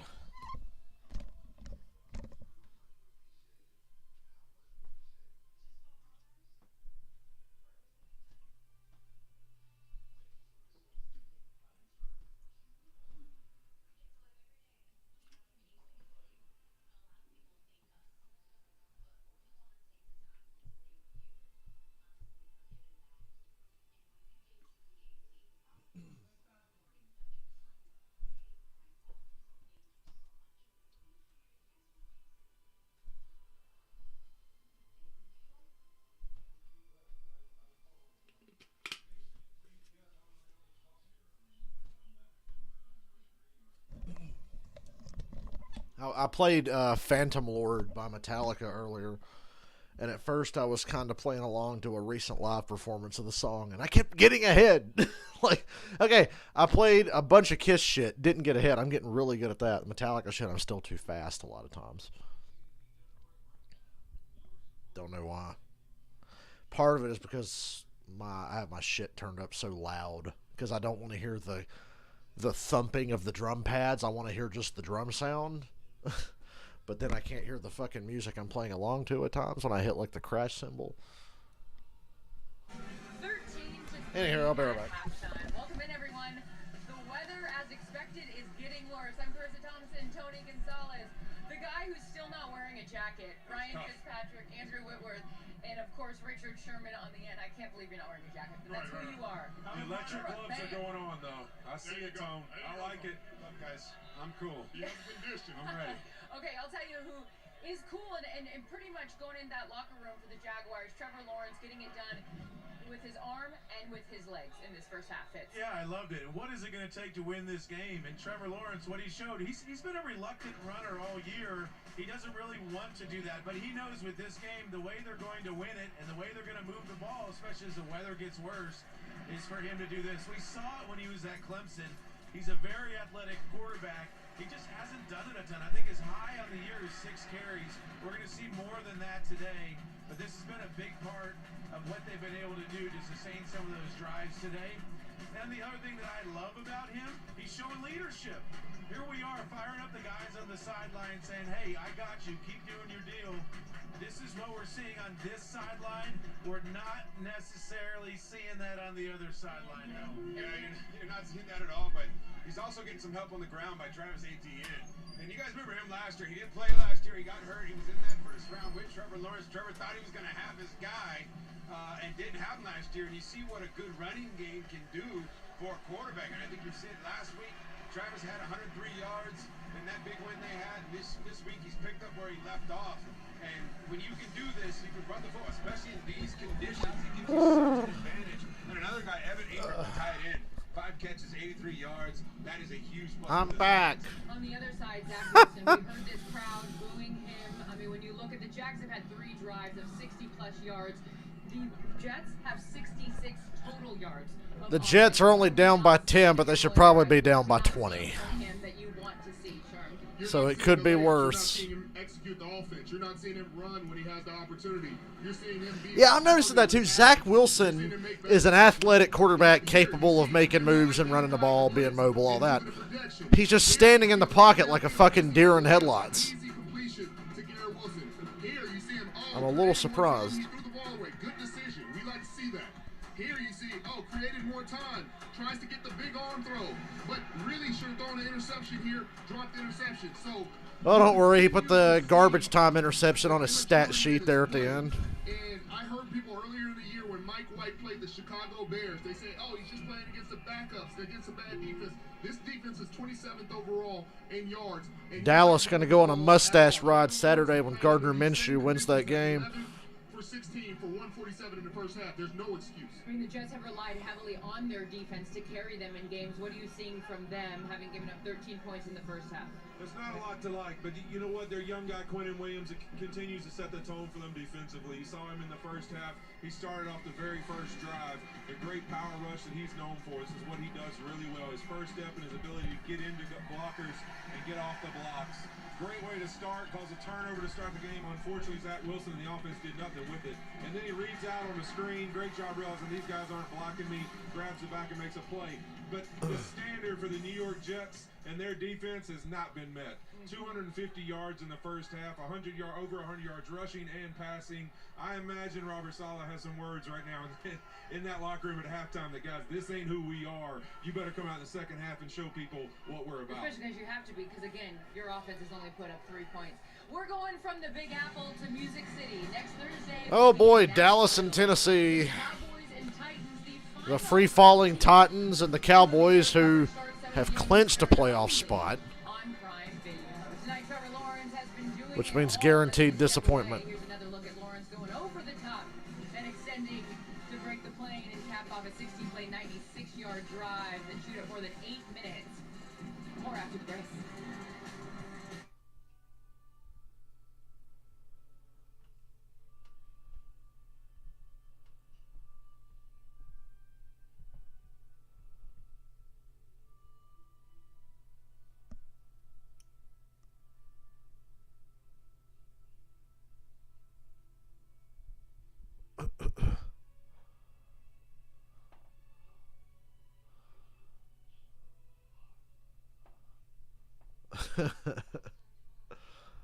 Oh, jeez.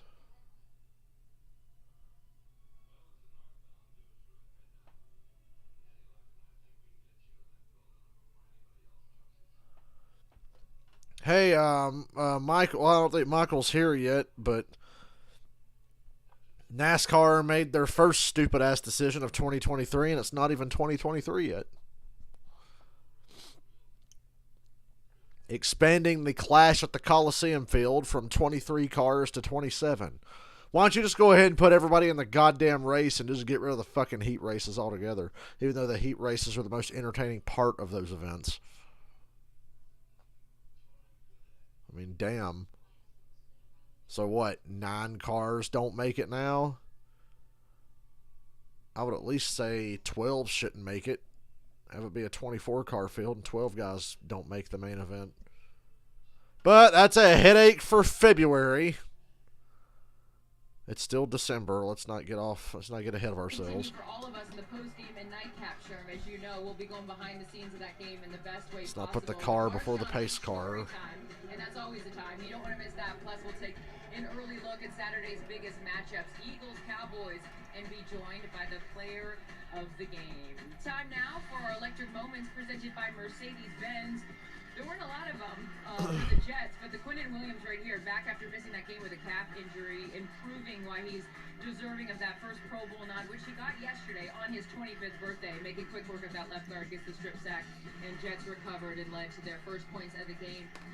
So, Fitz, I want to start with you. If you're the Jets, you need to do what in the second half? Suck less. That's what the Jets need to do in the second half.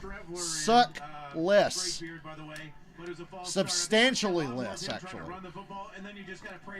Hopefully establish a run. Get Zach Wilson to make... Zach Wilson making plays with his arms out of the question. Get him to make some plays with his legs. Do something. Something other than what you've been doing on offense.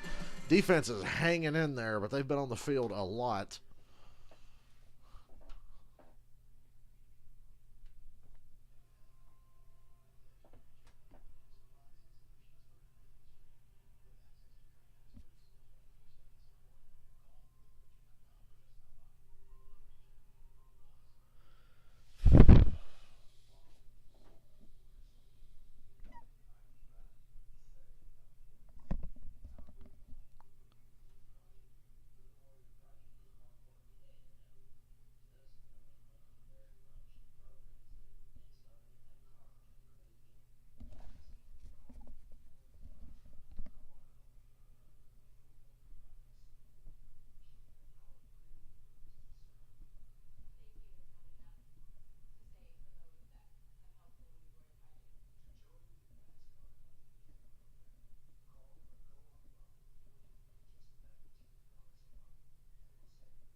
Look, Andy Reid's drawing mustaches on people. It was so funny the first 10 million times I saw it.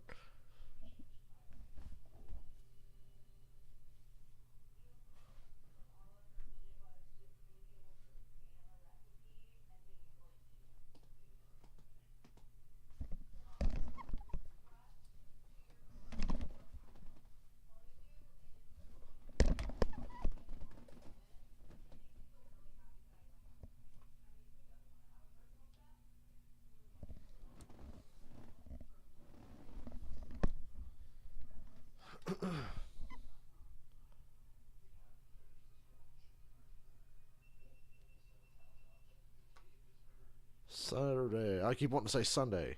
Christmas Eve. Bills, Bears. I think Bengals, Patriots is the best 1 o'clock game. Christmas Day, we might do Packers, Dolphins. I wish that game was at Lambeau and not in Miami. How fucking lame is it to have a game on Christmas in Miami? Pretty fucking lame.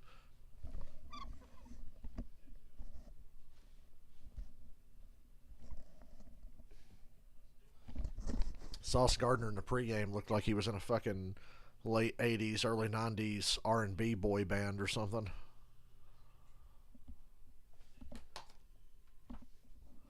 He looked like he could have played one of Will's friends on The Fresh Prince.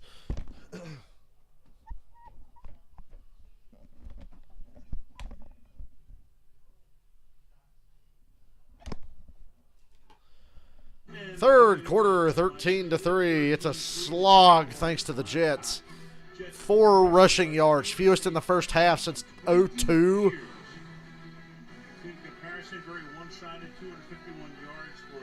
Jets will get the ball first, though. Jags missed a field goal late in the half. The Jets did force a turnover. That's the only thing that's kept this a game. Houston next week and Tennessee the following week. Jets would finish week 16 in the playoff position of 2 of those 3 teams, Chargers and Dolphins and Patriots, were to lose, but the Jets need to win. Right now they are down by 10 and not looking very good. They need a first down. For starters. Forget about the playoff picture. Forget about everything. They need to run the football, and they need to get some first downs. They have 3 first downs to 13 for the Jags. Jets suck, suck, suck. Berrios tackled at the 16. Open field tackled by Tim Jones moments ago. Kaylee was with Doug Peterson. Coach, you have made a name for yourself going forward on Look at that rainwater. What you're thinking at the end of the half. Well, right there, I felt like we had points on the board. I didn't want to risk anything, you know, and not give up, or at least not get the 3 points. So, again, I know it was close, probably could have gone for it, but I wanted the 3 points in that moment, especially with the weather. Now, with this rain coming down now, how is the weather going to impact the game planning for your offense in the second half? You know, we've been doing some really good things. I think up front, our offensive line, we got to continue to control the line of scrimmage, doing a nice job in the run game. And then we got to pick our spots to throw the football. It's kind of tough. It's by Yeah, a little 7-yard gain there to Corey Davis. I think we'll be okay here in the second half. All right, and the Jets begin here with Corey Davis. Go up tempo. That seems to be the cure for an ailing offense. A little up tempo. They're huddling, but I'd be going up tempo here. A lot of shotgun zone read shit. Get Zach Wilson running the ball, man. You're going to get Mike White back next week anyway. Wilson's expendable. Who cares if he gets hurt? He's third and about 1.5 yards. 2 Jets first half possessions tonight. Of course, they had that short field after the sack fumble, so they got a field goal. Then 3 punts and a pick. Yeah, it has the feel that unless they make a big play downfield, it's hard to imagine them going the long haul to put points on the board against his defense with the way they're executing, not being able to run the ball and putting it all on Zach Wilson, where he's proven that right now the game's moving really fast for him. 3rd and 1. Third and every bit of a yard. Wilson deer in headlights again, but keeps his eyes downfield and overthrows his open receiver. 4th down. Corey Davis, I guess, was Jesus Christ. 4th and 1. We have strayed so far from God's lot. Shout out to the guy in the Jim Leonard jersey. And the Packers fan there. Is there a Packers fan in the crowd?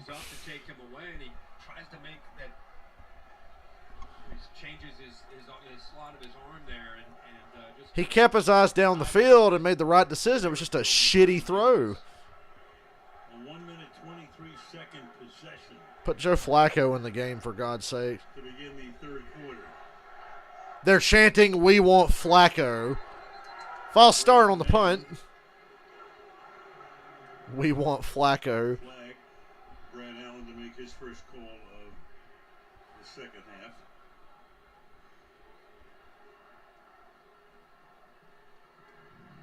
False start. Kicking team, number 87. 5-yard penalty. That eliminates the possibility of a fake. Which would have given him the first down. He's saying he baited, he's calling the cadence, kind of jumping to try to pull the Jets to make them move.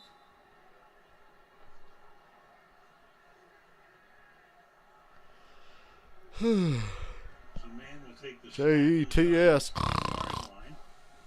And this will be his 4th punt of the night. Off to the side. Good distance on it. Kept it out of Agnew's hands. I don't know where it went out of bounds. Jags with a 10-point lead get the ball now. I think he also has worked really hard to tighten up his delivery. Since last year, the big thing to see is how long that stride is. When you have a long stride, it makes the release time a lot longer. Now look how much quicker and compact this is, and how much quicker he's getting the ball out of his hand. And it has everything to do with kind of staying back and taking such a small step, creating force from the ground up. And he's really bought into that and made a big difference. 11 of 16, 147 was Trevor in the opening half. ETN cuts it back. Ow. Wiggles his way out to the 30. The other thing about Trevor Lawrence, and Kirk talked about it early on, Brady's the fastest at getting rid of it. Lawrence 2.49, and then Burrow, as well as Lawrence at 2.49. Yeah, and last year he was at 2.85. He was one of the longest in the league. So that's a couple things. We just showed you how his mechanics have been cleaned up. The other thing is the mind. When you have a lot of reps, he played 17 games last year. He's in a new offense. He's making quicker decisions like that. Damn, good catch. Made. Marvin Jones reaching, appears to be a little short of the first down. Tackled there by Quincy Williams, his brother. It'll be 3rd down and 1.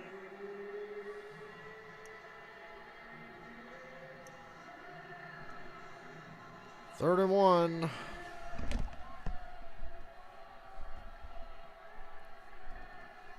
This game had to be kind of shitty because I'm streaming it. Early and much needed stop.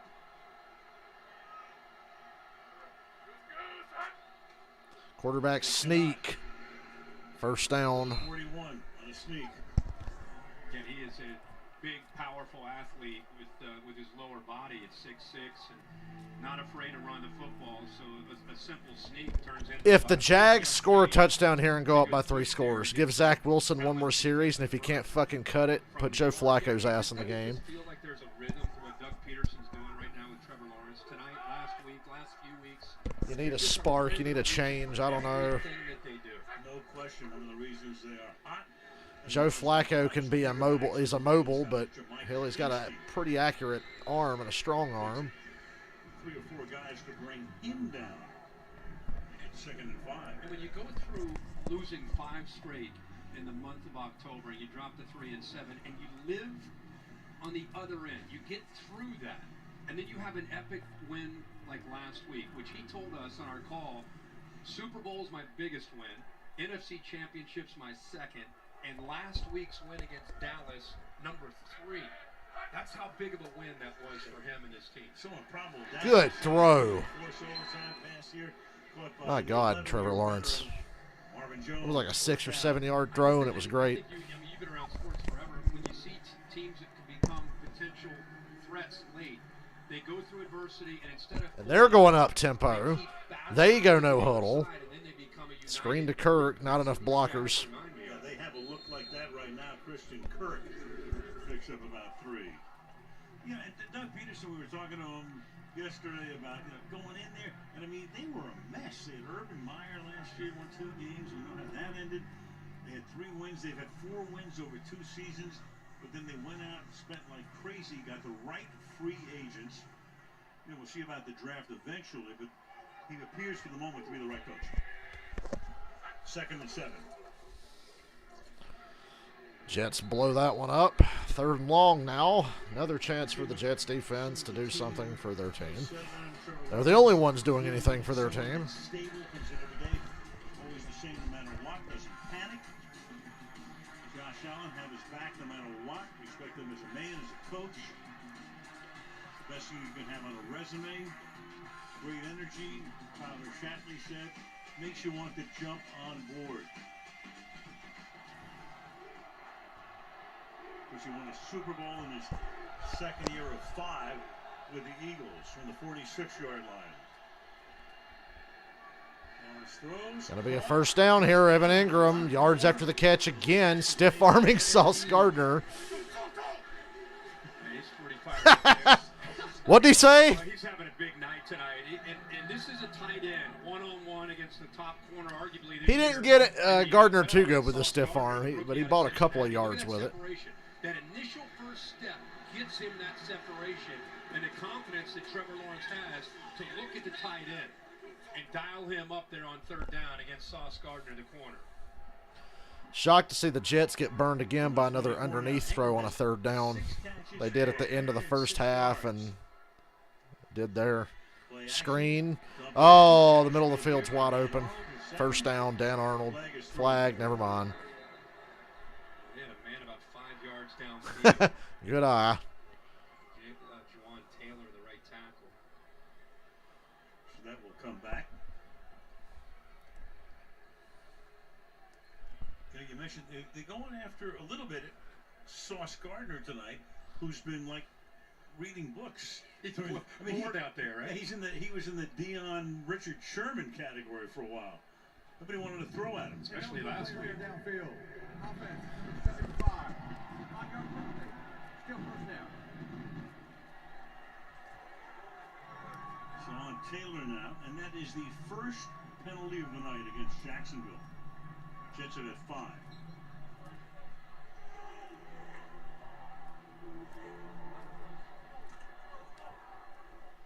First down and 15 now from the 28.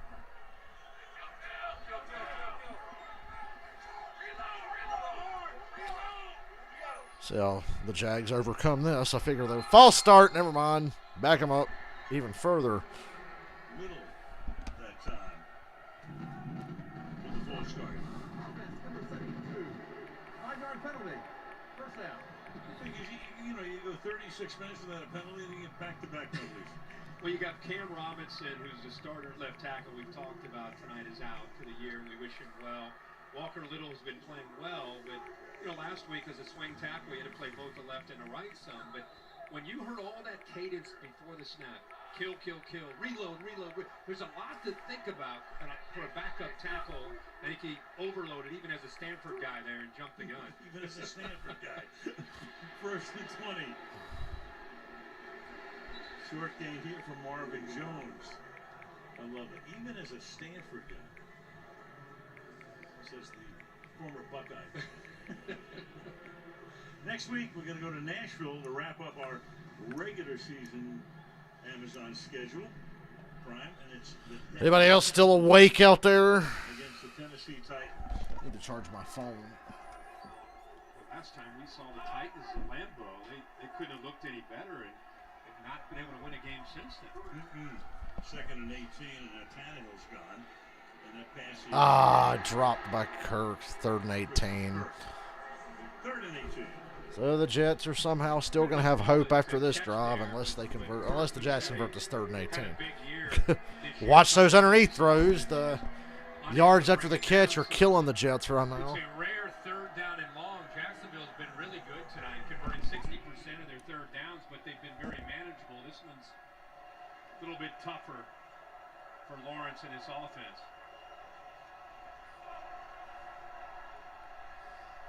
Coming up on the halfway mark of the 3rd quarter on the 3rd down and 18. Screen to Agnew. Here. Gets him into field goal range. To about the 23 to set up. It'll be about a 41-yard field goal attempt. Doug Peterson tell Caley, I'm not going to apologize for going for points, and that throw right there tells you what he's doing again. He just wants to give him a better chance to get some points. Mosley, we haven't really called his name much, but voted to another Pro Bowl yesterday, one of the top players in the league, and so instinctive.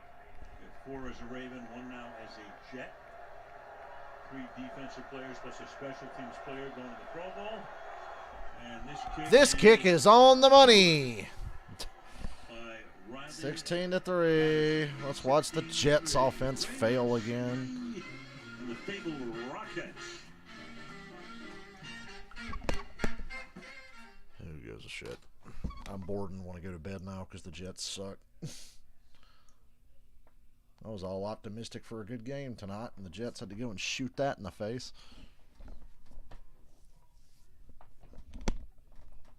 Put Flacco in. Goddamn, Baker Mayfield had been with the Rams for a day and a half and played better than Zach Wilson with a team he's been with since last year. I mean, come on.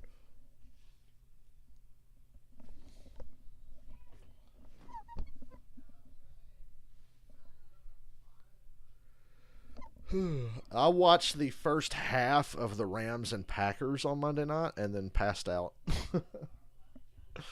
And I was actually watching the Manning cast on Monday. And then I woke up every now and then, saw what was going on, and was not impressed. I think Packers-Dolphins is a little more of an intriguing matchup than most people think for Christmas Day, so probably stream that one. I think the Dolphins win, obviously, but hell, the Dolphins better win. They have to win. The Packers are another team that also still mathematically have a chance at the playoffs, so they're not going to phone it in. Aaron Rodgers definitely is not going to phone it in at any point because it's not January yet.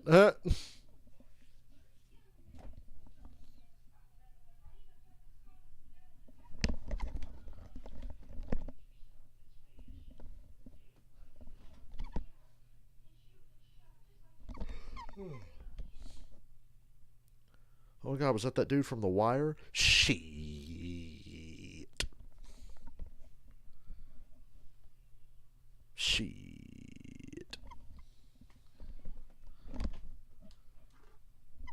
Jets quarterback Burden, kind of a character. Oh, God, there's Adam Gase. Ah! Three of the last 4 seasons, they've used 3 starting. They showed a picture of Adam Gase.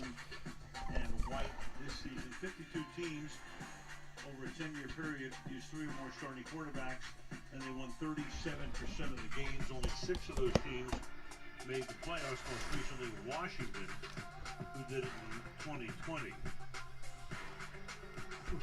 Well, John Madden used to say, you have 2 quarterbacks, much less 3, you have none. Right. I think most people. That's a great Maddenism, and it's true. If you feel like you have 2 quarterbacks, you have none. Tonight, moving forward, trying to find that answer. Especially, again, Well, spoiler alert, Zach Wilson's not the answer. Kick out of bounds. The Jets get the ball at the 40. Just barely got out of Heads up play there by Barrios. Comes out to the 40-yard line. Touched out of bounds and touched the ball, which is a foul on the kicking team. I mean, part of it, too, and if Wilson's like a free agent or a 6th rounder, it's a different thing. You spend a number 2 on a guy, you got to give him as much rope as you possibly can. But how much? How much is the question, and especially when Mike White comes in and executes pretty well. That's the real dilemma. Remember when John Casey kicked the ball out of bounds in the Super Bowl and gave Tom Brady a really short field and all he needed was a field goal? Yeah, I remember that. White comes in, and there's a little bit more of a rhythm, a little bit more execution. Makes it tough on this staff and what they're going to do. And they've got 10 days before the next game, so we'll see about White. And they come out running the ball and losing yards. This night goes nowhere. And a penalty on top of it. Against the Jets. Thrilling stuff here. Holding. Offense, number 83. 10-yard penalty.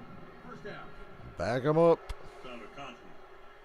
So you can't blame Zach Wilson entirely. He's not been good tonight, but this whole team, I don't know how to describe what they're doing on offense.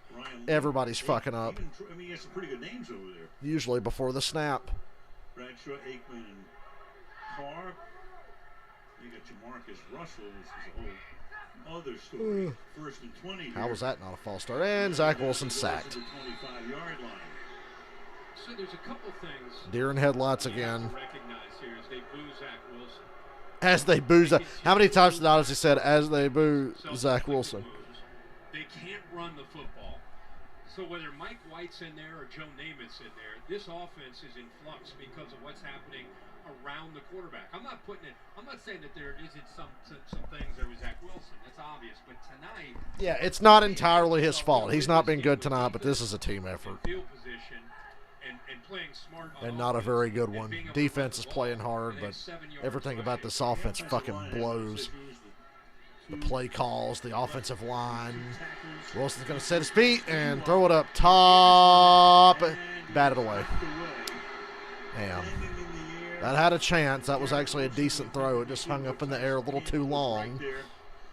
3rd and 25. 3rd and 25. Exciting stuff here. Where these deep throws are late, it's almost grabastic. Just kind of throw it up and hope that Garrett Wilson, who's a really talented player, can make a play on it. And Campbell, who's their best corner, the ball is late and up in the air like just that. Just hung up in the air. Pick it off or knock it down. Especially in the wind, helping to hold. It's not raining now. 25 now. From the 25-yard line, Wilson throws, and that'll pick up a few yards. And it's 4th down. And the crowd boos again. The crowd's not enough booing tonight. Davis makes the catch. 4th down. Now 1 of 8 on 3rd downs. Both of these. 1 of 8 on 3rd down. That's impressive stuff. 3rd and 10 plus. So 78 yards of total offense. To 3-2. And they're only down by 13. This is Mann's 5th punt of the night. The Jaguars have not punted. Mann averaging 44 yards per attempt. Another crooked punt. And that one A terrible punt. Good God, they can't punt. They can't block. They can't call a play. Nobody can get open. Not sure. The crowd is chanting. I'm not sure whether they want Namath. Face mask on the Jags, I think. Chad Pennington. Neil O'Donnell. Christian Hackenberg. Mark Sanchez. Geno Smith. A couple of face masks. Brett Favre. After the play was over. Vinny Testaverde. Unnecessary roughness. 34, kicking team. 15-yard Boomer Esiason. Somebody help me, I'm running out of Jets quarterbacks. Michael Vick. 16-3 Jags. Did Joey Harrington ever play for the Jets? I don't think he did.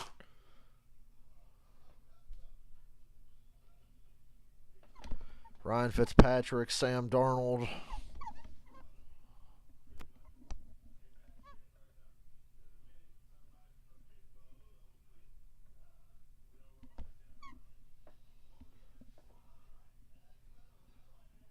We could go on and on.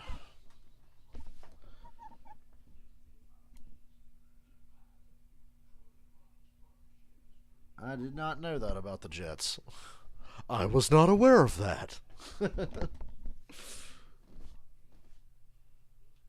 you know Manhattan is also an Indian name? Don't know what it translates to. I can't remember.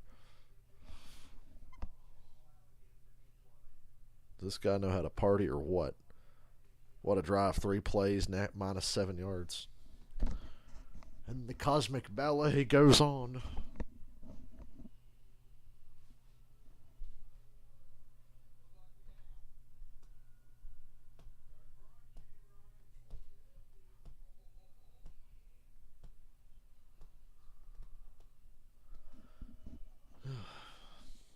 I know they were the New York Titans. And I remember that because in 2009, when the NFL did its AFL celebration, all those teams had throwback uniforms. The Chargers were great. The Raiders were great. Patriots were amazing. And then you had the fucking New York Jets, New York Titans throwbacks, and they were just goddamn ridiculously ugly, only to be topped by the Denver Broncos AFL throwbacks. The New York Jackasses. Well, knowing sports fans, they absolutely would have called them that, so good call. Good call by the owner.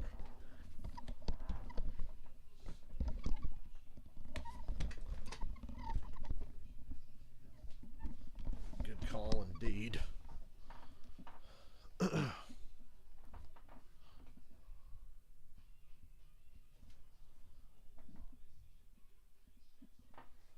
I haven't played Madden in a while, but I need to check and see if the Broncos AFL throwbacks are still in the game, because those uniforms and shit they put in Madden stay in the games for years. Prime Video. I love the current Broncos throwbacks because it's just the 1980s and early 90s Broncos uniforms. To the 45-yard line.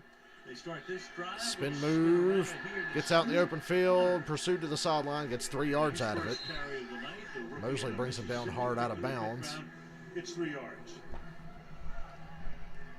Guy who's really physical. Eat clock, score a touchdown, put it away. I'm tired and want to go to bed. 25 pounds, able to run through tackles like that right there. Quincy Williams penetrates. He's able to bounce off of him. And after that penalty, I mean, the Jags with really good field position here, starting in plus territory. On 2nd and 7. 3rd and about 5. 3. Connor again. 3rd and 4.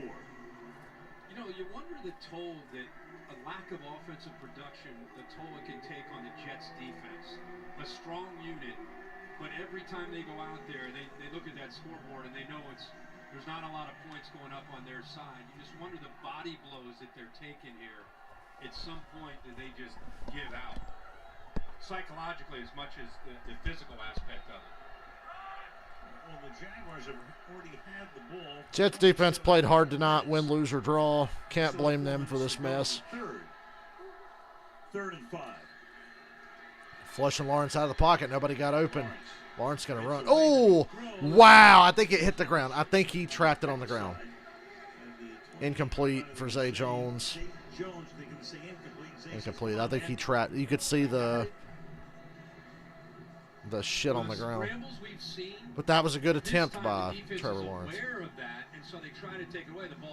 That just barely hit the ground. That time there's an awareness to Trevor Lawrence, so they come up to take it away, and then he does a good job to recognize it, just not able to get enough on the 3 and out on the really short field. So, yeah, Jets defense, way to go.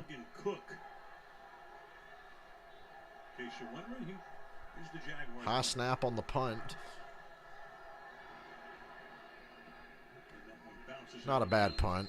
Inside the 15-yard line. And this fucking boring-ass slog carries on. Jags just can't score the fucking touchdown and put them out. We got to drag it out.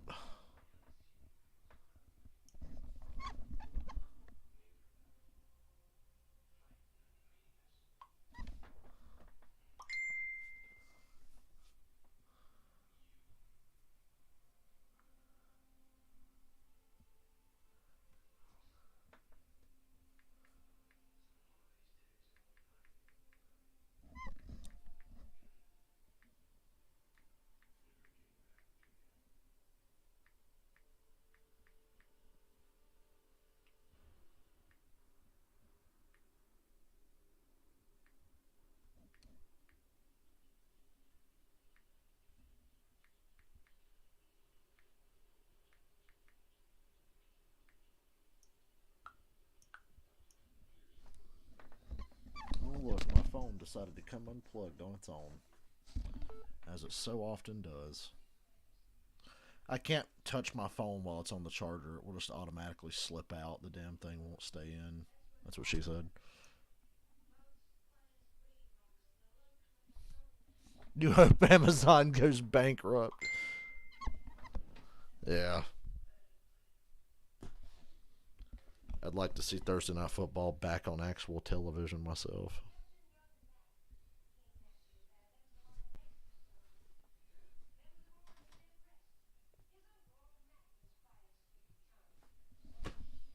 I think Monday is going to be the day I overhaul this fucking room and move that fucking dresser back into that corner and get rid of that other one. That'll be what I do Monday. Now, the closet is a whole other deal. I have to fucking fix that closet so I can actually put shit in the closet. Sorry, I'm thinking about anything other than this fucking terrible-ass game I'm watching. Garrett Wilson, he hasn't done much tonight, but he was taking off earlier this season among all NFL. Well, I like their bootleg, not Kenny Loggins music they're playing there for Garrett Wilson. This season, picked in the first round, closing in on 1,000. Highway to the scary zone. Keyshawn Johnson, and meanwhile the crowd is excited. Oh my God! Chris Streveler's in the game. They didn't even put, once again, Joe Flacco disrespected. They put the other quarterback in. And he hands the ball off, and then he keeps it himself and takes it up. Hard fought 5-yard run there. Crowd loves that.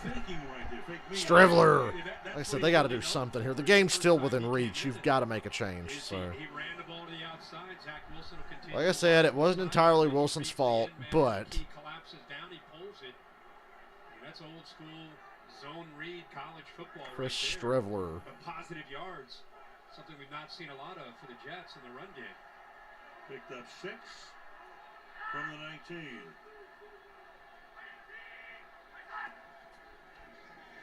Streveler again. And the crowd fucking erupts for a little 1-yard check down. Because it's not safe. If Zach Wilson threw that ball, people would have been booing as it left his hand. Different offensive style that the Jags are trying to adjust to on the fly. It got a first down. This time he gives the look, then he's going to get outside. See, the backer takes away that threat of him running, and a good job of recognizing that, just dumping it over the top to an open receiver in space. Streveler played both at Minnesota and South Dakota. Played in the Canadian football. But the Jets got a first down. That's progress. Fourth quarterback. Straight fucking run here for Strevler. Damn, just tripped up. Just got the ankles. Up tempo, up tempo.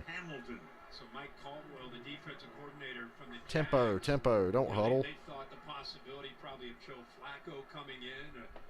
I think this is a surprise, so they're trying to change on the fly. And all of a sudden now zone read, play action off of that, but quarterback threat running the football.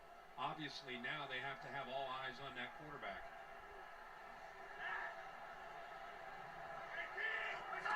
Jets with their first down of this half, only the fourth in the game. Oh! Uzama! If Strevler threw a better ball there, Uzama would still be running. But the Jets have driven right into Jaguars territory. My God, there's life in here. Where there is life, there is hope. Looked like Kittle last week or whatever. Nobody takes Uzama, who sneaks behind the linebackers and safeties. I don't think the Jags were preparing for him to be active tonight. No, not at all. This is Ty Johnson. Good run to the outside. First down Jets. They're moving. Flag, never mind. You're probably going to get a hold there. Crowd boos immediately. You would have thought that flag was Zach Wilson. God damn you, Zach Wilson. That's all your fault. Wait a minute. Andre Cisco, the safety, was trying to set the edge. Dwayne Brown locked up with him. And that's what ended up being the hold. C71. You'll see 5 come up. There he is. He's going to try to get out there, but Dwayne Brown locks him up. Doesn't let him get Yeah, that's a hold. Gave the back Ty Johnson room to get down the sideline. Boy, what a totally different feel as far as the scheme that they're trying to defend right now. You know, you could have ran all those run plays with Zach Wilson, but I don't know. This is the guy who won a Grey Cup in Canada with the Now the Jets are going backwards again. And they take care of that, running. Could end the third quarter right there. Making it second down and 23. So the Jags have to think about what they did there, just setting the edges off this run game. They have to account for the quarterback run game as well. And then as you just saw with Uzama, you have to be careful of play action where the tight ends can get behind you. It's more of kind of option assignment football, which is tough to change to on the fly when you haven't prepped for it all week. Second down and 23, Strevler. Ooh. Run, run, run. Yeah! That's a man right there. And that's going to take us to the fourth quarter. The crowd gets back into it at 16-3 after 3. Back with the fourth from MetLife right after these messages.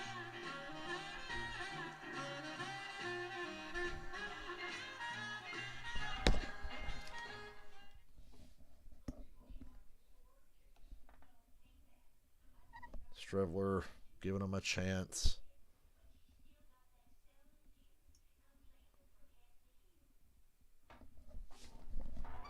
And if the Browns didn't have Groper Cleveland, I'd say, look out, Chris Strevler. You're going to get a big contract from the Browns. They were always the team that was going to pick up somebody's fucking scraps. And my phone's not charging now. It's losing power while on the charger, even though it says it's fucking charging. And I fucking hate it here. That's great. Can you actually charge now? Because it was at 75%. I went down to 74. I'd like to charge my phone before I go to bed, dickwad. And I don't like leaving my phone on the charger overnight because it's not good for your battery. The more you know, you little shitheads.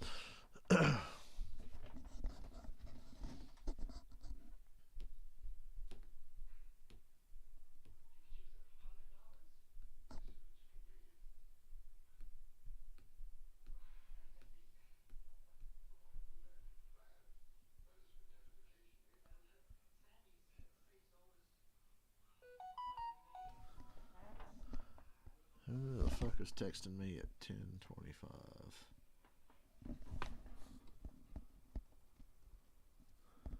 I can't even tell what the fuck that is. I don't want to open the text though, because it'll say I've seen it.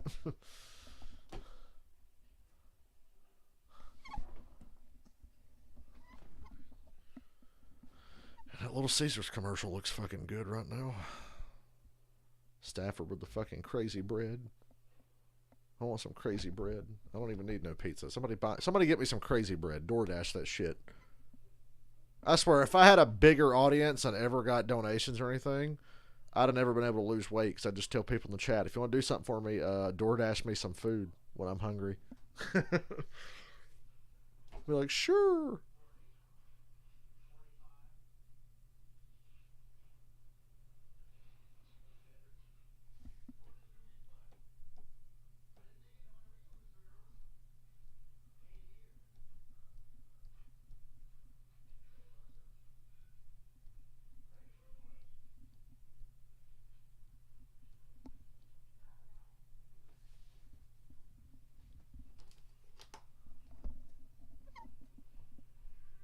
Postseason probability powered by AWS. Meanwhile, with a win, Doug Peterson's Jaguars 52% with a loss down to one chance out of four. Robert Saleh with a win. The Jets 35%, but they lose 9%. Meanwhile, start the fourth quarter with a 3rd and 9. 3rd and 9. He's going to keep it himself. Yes! Yes! First down. Mike Watt might have some competition. They've gone 55 yards in 8 plays. We have the bacon wrapped crust at Little Caesars. I think we do. If we don't, we should. And in this style of offense, you can do that. Better execution up front. Fant tried to pull around. Streveler riding in on a white horse to save the day for the Jets. Fire up the fans and the defense on the other side of the ball if they can drive down here and get a touchdown. He's going to keep it again. Oh, trucks through a man. Woo! You hear that? Thwack. You know, as far as the collapse on the edge there by Josh Allen, but what you love, God damn. Collapses down, blows up the back. Now he's a ball. Chris Streveler's my hero. How about this at the end of the run? Bang! Lowers his shoulder on Rayshon Jenkins and runs through it. 5 carries. Nothing more American than bacon. You're right about that. Averaging 8 yards per carry. 2nd and 2.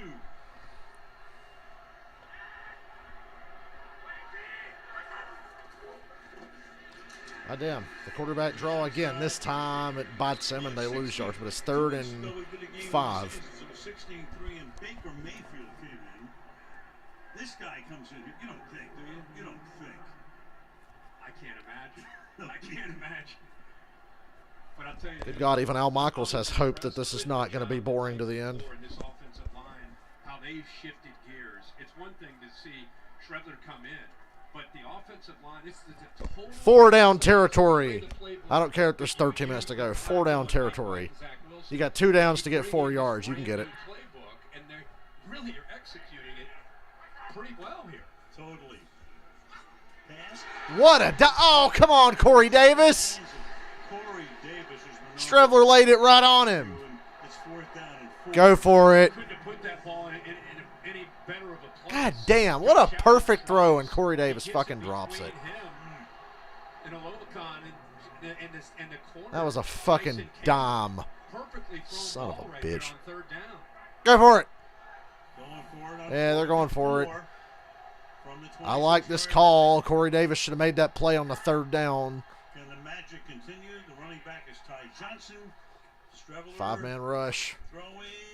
1st down, Garrett Wilson. Holding it in, and forward progress will get Wilson the 1st down. Garrett Wilson. All right, keep it moving. No huddle, no huddle. Look at him there. That's a catch. That's a catch. Jags should challenge anyway, I think. They don't. And they do. And he hands the ball off. And a good run. 6-yard pickup for Ty Johnson. My God, people, it's happening. Man out of Maryland. 2nd and 4. Connor McGovern, the center here, does a good job of sustaining his block. Look at Zach Wilson over there being sad. There's a rhythm. I could have done that. It's been missing. No, you couldn't.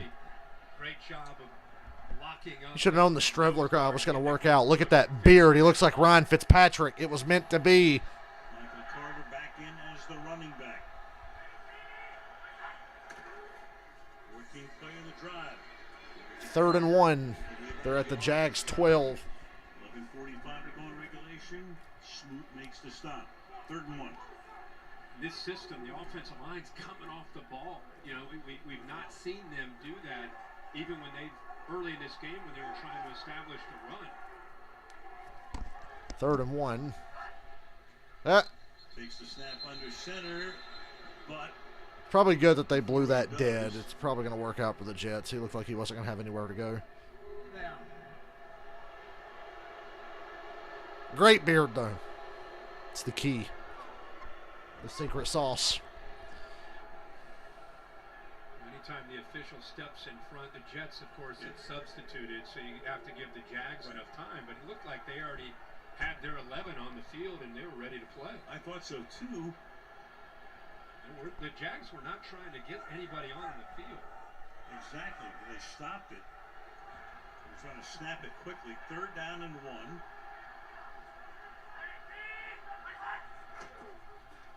Streveler hands the ball. Stuff. It's going to be 4th down again. Go for it. Go for it. Go for it. You got to go for it. At this point, you definitely go for this. Josh Allen. 4th and a yard and a half. 4th down again. You go back to that 3rd down, the play that they waved off. He was under center, and he had a bootleg that was called. They come back the next play after the officials stop the play. They go to a shotgun play, which was clearly not their first call that they wanted to go with. I think it really affected the rhythm of what the Jets were doing on this drive. This will be the 16th play of the drive. 11 of the 15 have been runs.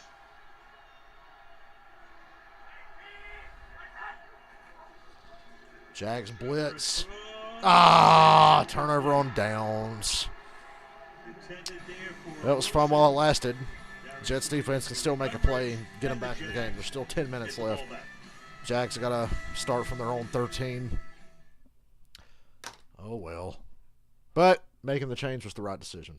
I was saying Flacco. I didn't even consider the other guy. I just figured that Flacco would finally get put in. They went with the young guy.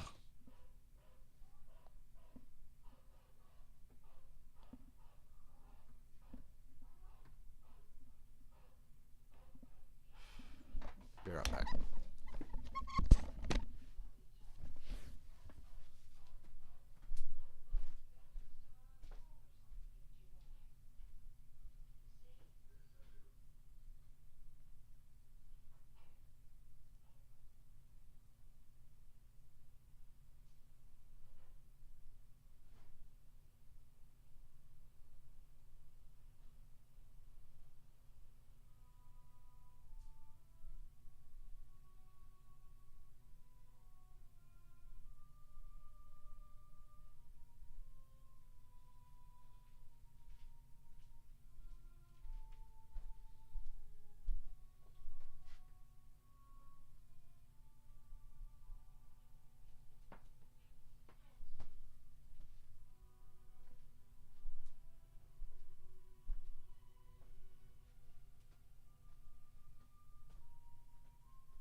Power right now a little bit.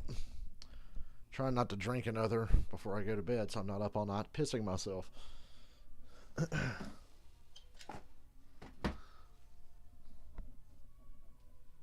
am thirsty though. The road to the Super Bowl brought to you by State Farm. No surprise here. Best chance to win the Super Bowl, the Bills and the Eagles, each at 19%. Chiefs are right there at 18, 49ers at 11, and the Cincinnati Bengals trying to get back to the big game 2 years in a row at 10%. Well, Streveler has, if nothing else, has kept everybody who's here in their seats, provided a spark. Turnover, Jets, turnover. Halt to the 13. And now Lawrence takes over. Lawrence backtracking, finds a wide open Zay Jones, incomplete. Zay Jones.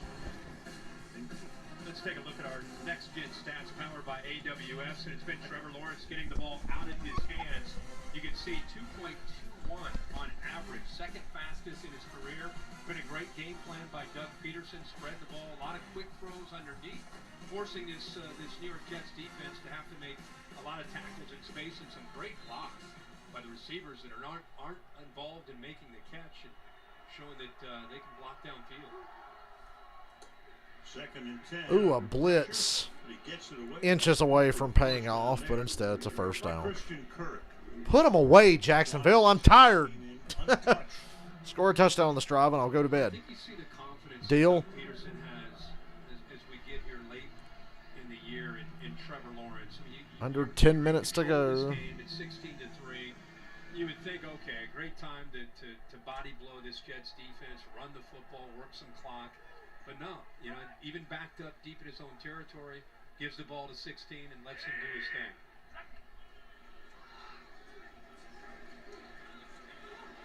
Once again, ETN got 9 yards. ETN, 19th carry of the game for 74 yards for him. A durable ETN and a healthy ETN is essential if the Jags are going to make a real run here. Not just tonight, but Houston next week, finish up with Tennessee. And then Houston is not an easy win. We've seen that lately. So nothing's guaranteed there for Tennessee or Jacksonville. Tennessee Saturday, Jacksonville next week. Second and 1. Lawrence run for the first. Seeks the sideline, gets the first down, chased by C.J. Mosley. Again, there's the legs of Trevor Lawrence. I mean, you come free through the A-gap with a Pro Bowl linebacker and C.J. Mosley, and look at this. Look at this sudden movement from Trevor Lawrence and the speed to be able to get that first down. I mean, that flash, as soon as he took that shotgun snap, 57's right in his face, and he has the speed to get out of that. And 7 carries tonight for 51 yards. 7 yards per total. Milking the clock as well. 40. The 44-yard line, ETN. What you see, Which I appreciate because I'm fucking tired. Trevor Lawrence from the get-go. Saw a ton of his college games, the involvement that he's made. Well, I saw him as a freshman. His first real big game was at Texas A&M in front of 95,000 people, and he looked like he looks tonight as far as his poise. I think what's happened, like any quarterback, is the ebb and flow of making mistakes, but then learning from those mistakes and growing and not going into the tank. He even told us, he said, in the NFL, it's as much about the screen, Zay Jones, and it's dropped. That was a forward pass. Third down. God damn it, they just can't get down the field and put it in the fucking end zone and end this game. Right, and now you're seeing him play more relaxed and more confident. Zay Jones couldn't handle it. I know how thrilled you were. I asked him the other day, I said, hey, that win against the Cowboys last week, where do you rank that? He says, right up there with beating Ohio State. He did. That was the first thing he thought of. It was a playoff game out at the Fiesta Bowl in Phoenix, where he didn't make a ton of plays with his arm. He had to make it with his legs. He found a way to lead his team to a victory that night using his legs. 3rd and 7. 3rd and 7. The deep drop. The throw along the Caught by Zay Jones for the first down. There's Zay Jones coming off that game in which he had 6 catches and 3 touchdowns against Dallas. Yeah, what a throw and a great route. That's the best throw of the night for Trevor Lawrence. Better and better in this system. The timing is perfect. Good tight coverage. Damn, that's an NFL throw. Reed, but when you throw the ball like this on a line away from the defender, that's a tough Not a throw. bitchy boy Tom Brady check down throw. That's a throw. That's a man's football throw. 222 passing yards to go with 51 on the ground for Trevor And Lawrence. the clock continues to run.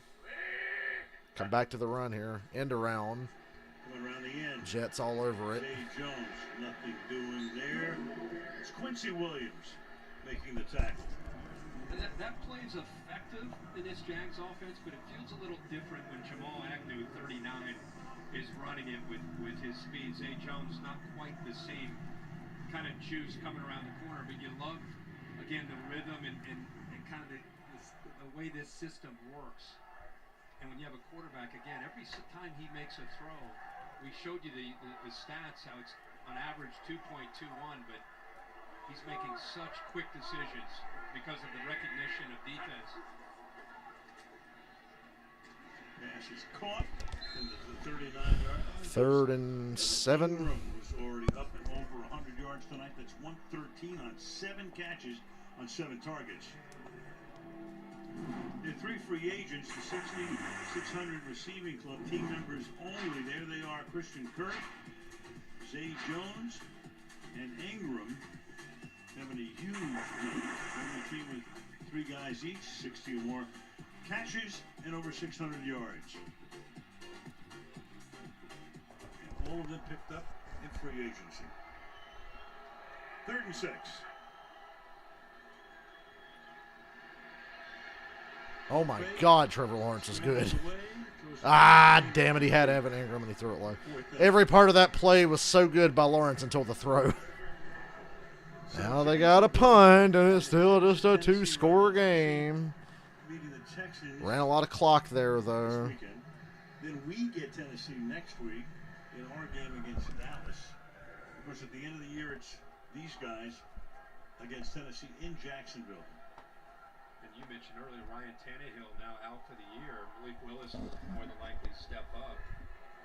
Titans just trying to right the ship right now. Logan Cook's punt will bounce at the 2.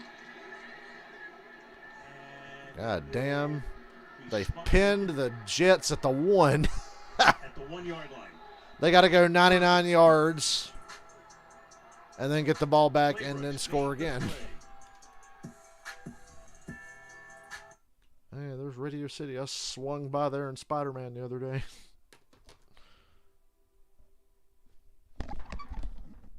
Yep, this is fucking boring, but it's almost over.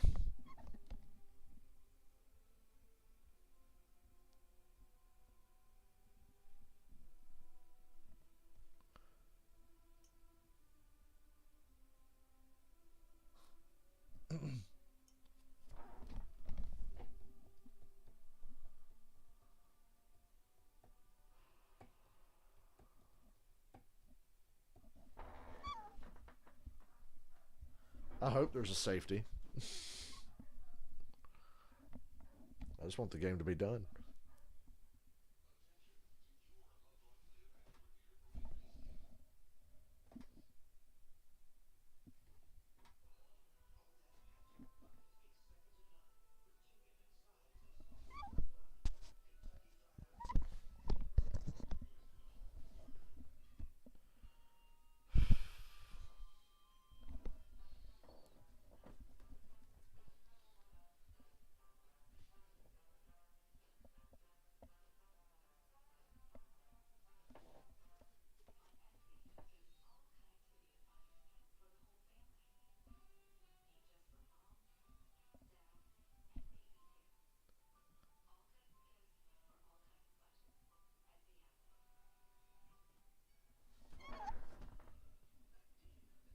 Tony Dorsett could run 99 yards. Yeah, so could Derrick Henry.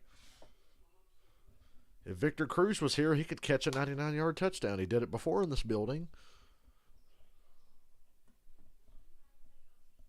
You know, originally my Metallica show was going to be the 2 in New Jersey. I'm really glad I'm doing the 2 in Texas now because it's indoors. Don't have to worry about weather fucking anything up. Here with some hard-hitting action. Best time of the year to watch series like Bosch, Jack Ryan, and the boys, all included with Prime. See where it takes you. Prime Video. We take you to Walman Rake in Central Park. We take you back now to Streveler, who led that brilliant drive. From the 1. Streveler might run around here a little too long, and well, he gets out to Garrett Wilson for a gain of 4. You know, they go to Seattle. Pete Carroll's already thinking about, now wait a second. I mean, who are the Jets going to start at quarterback in 10 days? Well, maybe White. The health of Mike White. Franco Harris can't anymore. Peter, too soon. Again, this year. 2nd and 6. Streveler sacked. Out of the end zone, goes back to the 4. Lost a yard, and a face mask flag comes in. 2 flags on the play. One's at the goal line, the other thrown at the end of the play. Was there a hold in the end zone? Out for us. There's a face mask. If they did call it. Personal foul. Okay. Grasping the face mask. Defense, number 52. 15-yard penalty. Automatic first down. Now, I think to answer your question, if Mike White's able to get healthy, I think you go back to your traditional offense with Mike White. Right. But Strebler planting the seed of just a package, right? Just you sprinkle him in to make the defenses have to prepare and have to be aware of it. Joe Flacco is the other quarterback. Strebler on the run. Played sparingly since. You know, I'm already looking forward to whatever food I get tomorrow. Strebler actually played for Arizona back in the 2000. I completely forgot that I went to Chili's the other day for lunch and pigged out. Squad. He was on Miami's practice squad. And he had loaded mashed potatoes, 4 orders of shrimp, and a sirloin. And my appetizer was some Texas cheese fries. Oh, it was so good. With the Jacket 16-3 is the score. 5 minutes to go. And second down and 10. That pass is not. Thought that was going to be intercepted. Incomplete. Darius Williams having a nice night. Broke it up. And Williams just sitting on that outcut. The one thing that's obvious with Strebler in there is, they're going to run the football and they're going to throw, a quick passing game. So the corners know to anticipate throws that are underneath. See his head turned and looking to anticipate that ball coming out. Is able to jump it, and almost one more step he gets in front of that interception. Third down 10. And to keep the drive alive, he throws. Oh, it's fourth down. From this field position, you might as well go for it. So it's fourth down. You might as well go for it. Go for it. Leaving the offense out there. If nothing else, he's making quick decisions. It helps all the execution. Great spacing with the routes. I know they didn't pick up the first down. It's just great to see. Fourth and 2.5. Make a decision and get the ball out of his hand. Completed 5 of 9 for 53 yards. It's fourth down and 2. Throwing. Got it. Garrett Wilson. Fumbled. Jacksonville recovered. That looked just like the Drake London fumble in the Falcons game. And that will effectively end the game with 4:10 to go. We talked about all week, you and I, Olacon. Oh my God, listen. 23 knocks it out of there with his foot. There he is. Bruce Kulick.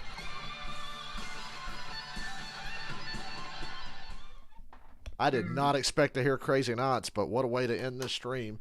Jets. Jets means just end the stream, so that's what I'm going to do. Plus, a Kiss song just played, and it's not one you hear every day, so I'm going to go get ready for bed. Congratulations, Jaguars. Keep that shit rolling into the playoffs.